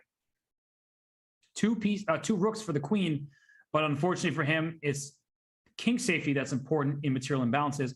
And I put yellow on this king because it's not the safest king in the world, but it is looking safer than the king over here on c7. Okay, queen c4, king runs a b8. Is there taking bishop e7? That's the plan. Bishop e7, take here. And then queen a4 is checkmate. It's mate. It's unfortunate, but that is checkmate. The king has nowhere to run. And that's another win for Paulina. So Paulina now playing the Nimzovich defense. You don't see that very often. And knight to e4. I don't know what to make of this. This looks very suspicious. Connect 4. You win. Unfortunately, that's not how chess works. In f6 play, she's trying to crack down at this pawn center. But even if you take there and white plays d5, have fun with your triple isolated pawns in the center and queen h5 check to follow. So there's no actual threat here. David takes, which I think is to Paulina's benefit. She's able to undouble her pawns in center. You're not going to be able to castle kingside, but maybe you can move your pieces out and castle queenside. So, I don't know what to do for black, though. It looks very unpleasant. Okay, knight e2, knight g3. Get that pony out of there. Bishop g6, h4, h5. Maybe queen b3 and hope for castle, but after queen b3, there's knight a5, which is a problem. So David's going to have to launch some pawns at some point to go for an attack. And so Paulina doesn't go king b8. d5, you can take this bishop. d5 now, knight e5, queen takes a7, knight takes c4. There's no checkmate on 8. The king is d7 to run to. So tactically speaking, this pawn is not hanging in. b4 was in fact played. b5 is clearly the threat. And Paulina goes king to b8 just to defend this pawn, not just with the knight, but with the king. So after b5, the knight can just run away. To e7, and she's thinking, so is there a sacrifice in d4? But takes, queen takes, castles kingside. I don't think that's what you want. So knight e7 back. And f5, f4, not now, because e4 hangs. h5, h4, that looks very strong. And white has no attack, and now black has a free hand on the king side. g3. That's not, you can't mate with just a bishop. So that's actually, I said and then I'm realizing that's not a queen getting down there. And here come David's pawns. a5 for sure. Send them. Is b6 a threat? Doesn't look pleasant. Okay, but that also doesn't look pleasant. The knight can take back on g3. So b6. David says, here they come. And what do you take in this position? You take one of them.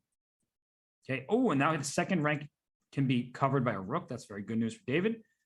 Giving up the pawn. Just take it.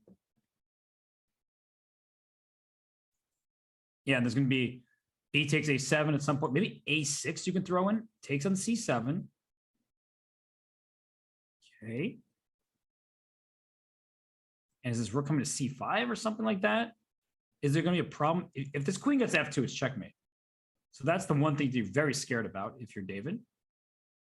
Okay, that's not happening anytime soon. Oh, rook e7 looks good. Rook d5 takes. Oh no. Oh no. Oh no. Oh no. And on the clock. David just doesn't have a chance here in the bullet. That's the verdict. 10 minutes remain. Now David is down by 7 points. He's playing well, but he's not playing quickly enough. So perfect is the enemy of the good. Good moves that are played quickly are better than perfect moves played slowly, because at a certain point, you're not going to have enough time remaining to deliver the knockout blow if you don't have 8 seconds on your clock. So for Polina, some of the positions have been a bit shaky, but she's always like hanging in there really tough. So even when her position may not look good, she's finding these resourceful ideas, keeping things together, and she's punishing David and his clock management or mismanagement. So is there some kind of d4? I guess you can't really move the knight anywhere. c5 will hang. Don't take twice on d4. You're walking into problems in the diagonal. So e5 first looks very strong. And then you can take and play queen takes d4. So white is stealing a pawn in the center of the board. Knight b5, I guess, a second way to get that pawn, also heading for d6. And David quickly trying to crack down in the center, and e6 is hanging. So f takes e, knight takes d6, so queen b6 played, defending this, putting pressure in all directions. Nope, not that one. That's not a legal direction. And if bishop takes f6, c3, but then I would take. Okay, e5, wow.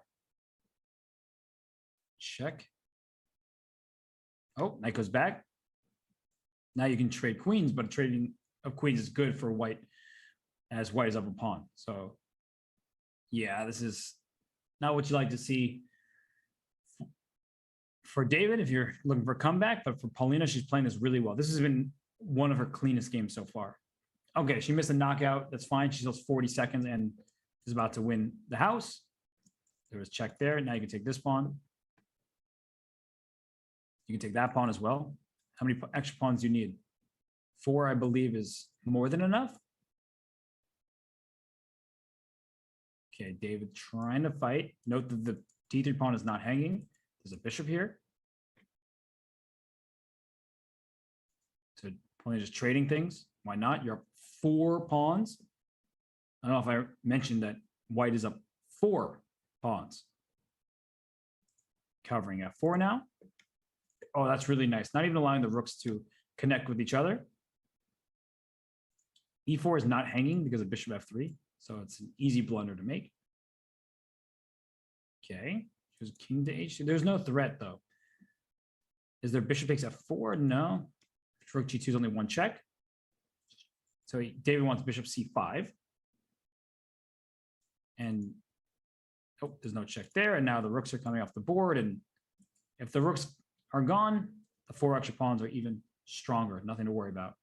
Yeah, they're connected. So really nice game from Paulina. This was very classy from her, from start to finish. She just was able to obtain a slight pull and then keep going from there. Oh my gosh. Why do I jinx the players like this? What's wrong with me? Don't play king c4, bishop d5. So king, 0.4 seconds left when David made that move. Oh my goodness, a6, good move. Can you pre-move? Oh gosh, move, David. Go. It's so much pain. And like, I know it's coming and it still hurts, right? Like I see it happening. And then there's like nothing you can do about it.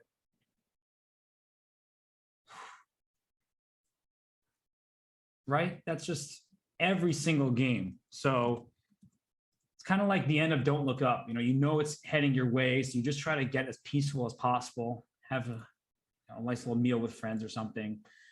We don't have Leo DiCaprio or Jennifer Lawrence or anyone with us, but like we see it happening and yet there's nothing you can do. So this position, Double pawns once more. This is looking pretty nice. Is it the same thing? Was there f5, f4? As soon as Paulina looks at this line, like puts on the engine for 5 seconds, she'll be like, oh, I missed that, but it's bullet chess. These misses happen. And h5 here by David. Now, what's the count? Extra pawn for white. So the h pawn is missing. That's good news for him. He has 44 seconds. That's also good news for him. I guess f5, f4 was good just there, making this bishop bad. This pawn is hanging now. There's a pin. Yeah, this is turning around in Paulina's favor for sure. Although there's an outside pass pawn, so there's always chances when you have a pawn getting this far. King on f1, not the safest king in the world. How do you get this pawn? You can't ever get a rook to attack it, it feels like. This looks very suspicious. So this is hanging. Knight to f7, you'd want to play like immediately. Yeah, this is, I think, completely winning for white. And David plays knight g5, has 22 seconds, not 2 seconds. So he is in the driver's seat and has enough time to drive it home. Yeah, you can't stop knight f7. There's not a single move that stops it. Okay, f2 is defended, no checks. Knight takes f7. And can you even just take this thing? Bishop e. Oh no, takes, and there's a rook d1, takes h1. No, this is hang. What's the deal here? Rook d1 is coming. Don't blunder mate. Don't blunder mate. What do you do? I don't know. King g. Wow, king's escaping, and there's still this pawn. How is this even? How in the world is an even position? Okay, it's not anymore. So if it's even, if you find some crazy only move, it's not super even after. Okay. There's check, knight d8, queen g8 to defend. Queen's coming to e5. Don't go to king g1. There's mate. The king h. What is it? Oh, it's mate in 1. Oh, missed. And that's mate in 1 anyway. Ouch. Good fight from Paulina. I thought she was completely lost, and she found just enough resources to survive. And I see like a little smile, and it's probably from her as well. Like, not again. Like this, winning games down to the wire like this, stressful for anybody. That was a ridiculous game. So is this potentially the last game of the match? I think we might get another one after this, but Paulina is sweeping the bullet portion. This was a very close match, a 2-point difference between the two heading into bullet. So the final score is kind of, it's pretty indicative of what's happened. David, every single time scramble, has had an issue, and this is a blitz match after all. So it is closer than the final score will indicate, but I think that it's clear that Paulina has been the faster player, and this is a speed chess championship. So she's earning herself the win. Okay, what's happening in this game? This pawn c5 is can be taken, and then the rook can move.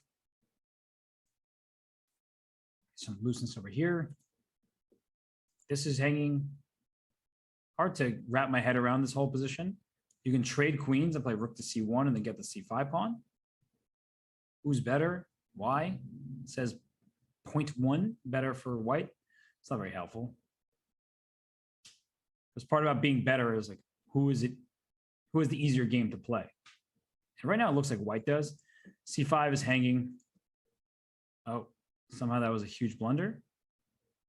Oh, that was such a nice move, 91. And then rook c5 and rook c. Okay, that was wonderfully done. Retreating moves, so hard to spot. And Paulina found that really quickly, by the way. And now she's going to win a7, and then the a pawn is put. I think we need instant replay. I'm going back. I know it's bullet. I shouldn't do this. I'm going back because now I feel like she's got this. Knight e1. I mean, it didn't look like this was a +6 position, but knight e1 hitting the bishop, hitting the knight, and that forces the rook off the back rank. If you play e4, knight takes d3, If you take with the pawn, you lose the knight. If you take with the rook, you lose the pawn, and then you're going to lose the knight anyway. So wow, wow, wow. Knight e1 was sweet. And then just getting to the live position. Here we go. Here we go. Bishop came to d4. Don't mind if I do. Let's push that pawn up the board. And I think what is going to happen next is a little bit of b7 and a little bit of rook a1. So take, b7, rook goes to b8 to block. The rook goes to a1, the knight takes on b7, and the rook back to b1 with the pin and the win. So this is straightforward. She instead goes rook d1. She still has b7. She sees it. You can't take. Well, you can, but rook to b1 will win that knight. Instead, the knight came to b5. Bishop c6. The knight might go here, but there's a check, and then you get this pawn. Don't take it. There's knight e2. One last trick. Good try by David. Take on d4 now. And this knight also might get trapped. Rook c4. There is knight to d5. Ooh, okay. This is an option. Instead, let's go back here. Pawn's protected. Play h4 or liquidate into a winning rook endgame up 2 pawns. David should throw in rook takes b7. Just try it. See if your opponent's pre-moving. Nah, everything's falling here. Yeah, 4 extra pawns. And Paulina wins. And that is officially the match. And Paulina saved her best for last, potentially. That was a really nice game, especially for Bullet. But finding knight e1 like that, that was really cool. So Polina Shuvalova, she wins by a score of 16.5 to 6.5. She sweeps the Bullet section 8-0. And for David Pruess, well, he really gave it his all in the Blitz in particular. We're going to take a quick break. We'll bring in Paulina and David in to talk to them about that match. But what a match it was. This is the I'm Not GM Speeches Championship. Be back in a few.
we have the players here. And Paulina, huge congratulations to you.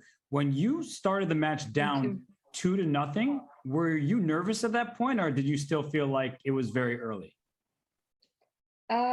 I don't know. Somehow I was a bit nervous at the start of the match, and I was trying to like calm myself. And first games, they were not good from my side, but then I managed to go into the match, and I started to play more comfortably. Though I'm not sure that the level of the game was great. Well, I mean, I think the level of play was quite high. And David, on your end, I mean, you came out, you're storming out of the gates, playing great chess, but the clock, it was never your friend in this match. So, what do you make of what happened in this? And, obviously Bullet is maybe your biggest enemy on the planet. Yeah, I mean, I don't play Bullet, and I'm not going to play Bullet. So, if I ever play in this in the future, you can expect similar results in the Bullet portion. What I make of it, I mean, I was happy that the 5-minute and 3-minute portions didn't look like the 1-minute portion. I actually, I spent quite a bit of time training the last week or two, and I think the biggest change is when I get under 20 seconds, I can actually keep playing. Whereas before I would just sort of like, hang mate in 1 or put my queen where a pawn could take it, that sort of thing. And so I was very happy to score a few points. Yeah. And Paulina, on your end, did you come in with a match strategy at all? Because, David doesn't play Bullet and your rating was much higher in that discipline. So did you kind of expect, as long as you were keeping it close or in the lead, by the time the Bullet came about, it would be your match? Actually, I didn't know what is David's rating on Chess.com. I only checked his feeder page and some games in the database, as I saw David was not playing much chess, and I think also not much of internet chess. So I just checked like a few openings, and then I was looking for my strategy during the match. As I saw that when it's going to the seconds, I had some advantage, I think. Yeah. And David, on your end, I mean, of course, not playing much over the board chess these days, but do you feel like your recent, commentating all these top level events, and of course your Twitch channel, which is amazing content and always great educational material for people, do you think that's actually helped you play? Because you really were playing excellent blitz chess, even if we know the mouse speed wasn't going to be there. I think playing blitz chess and playing classical and commentating are all kind of different things. What commentating does is it keeps you like in touch with chess and like really excited. And even when I wasn't commentating as much, I would still be watching all the top tournaments. And I think that's what keeps me sort of excited and motivates me to play and to study. And if I had more time, of course, I would love to play in, 9-round classical tournaments, but I'm waiting for my kids to grow up. Well, on that note, Polina, do you have an upcoming over the board tournament anytime soon? Yeah, it would be mostly tournaments in Russia now. I think the championship of our country, Russia. Cool. And you also have the Women's Speed Chess Championship. So many events coming up for you. I mean, you're in the dark right here, so I know it's probably late where you are. So congratulations, Paulina. David, thanks. Everyone will see both of you very soon, because we'll see you playing. Paulina and David, I'm sure we'll get you back for commentating and other events. We want to see you play more as well, David. Yeah, well, we'll work on that. I just want to say quickly, well played, Paulina, and thanks for the games. It was fun playing with you. Yeah, thank you. Thank you also. And the first section, 5 and 3 minutes, were quite tense, and I think full of events. Yeah, for sure. Well, thank you both. It was a great match. Everyone enjoyed it. So I'll let you both go, but really, thank you so much. And Paulina, we'll see you in the next round. Congratulations. Thank you. And here we see the updated bracket. Paulina moves on in the top left of the screen. She takes on James Canty next. So that's going to be a really fun matchup. James was able to get by Kosta Kavutski. He won his first 5 games in that match, if we recall, and then was able to keep that all the way through. So it's 1 versus 8. Should be a really fun one. And that's going to be great. But coming up tomorrow, the next match is one that I think everybody on the chess planet is looking forward to. Levi Rosman, the 3 seed, currently in a hot tub, talking on stream. It's taking on Eric Rosen, probably coming up with quips and thinking about what other pieces he could fake blunder. But 3 versus 6, Levi Rosman, Eric Rosen. It's the showdown that you cannot possibly miss. I don't care what you have scheduled for tomorrow. Tell your family that you have other plans that are just more important. Tell your bosses that you'll work later. It is Levi. It is Eric. It is tomorrow, 10 a.m. Pacific time. So it will be a great matchup, a rematch from a previous I'm Not GM Speed Chess Championship between 2 good friends, 2 amazing content creators, and 2 awesome chess players. But that's all we have for today. The day has concluded. It was an awesome match between Paulina and David. It was closer than the final score would indicate, but bullet, it was a sweep. Polina Shuvalova, she wins the match with a very large margin of victory, but David did prove himself a very worthy competitor. So on that note, I want to thank everybody who was watching, who tuned in for all these hours, as you do so frequently. It was a pleasure to commentate for you. I would thank my co-commentator, but that's just me giving myself a pat on the back. So we don't do that around here. Thanks to chess.com for putting on the event. And of course, my producer, Matt, for making everything seamless. And now it's time to go. Enjoy the rest of your days. Happy chessing. And I'll see you tomorrow for more from the I'm Not GM Speed Chess Championship.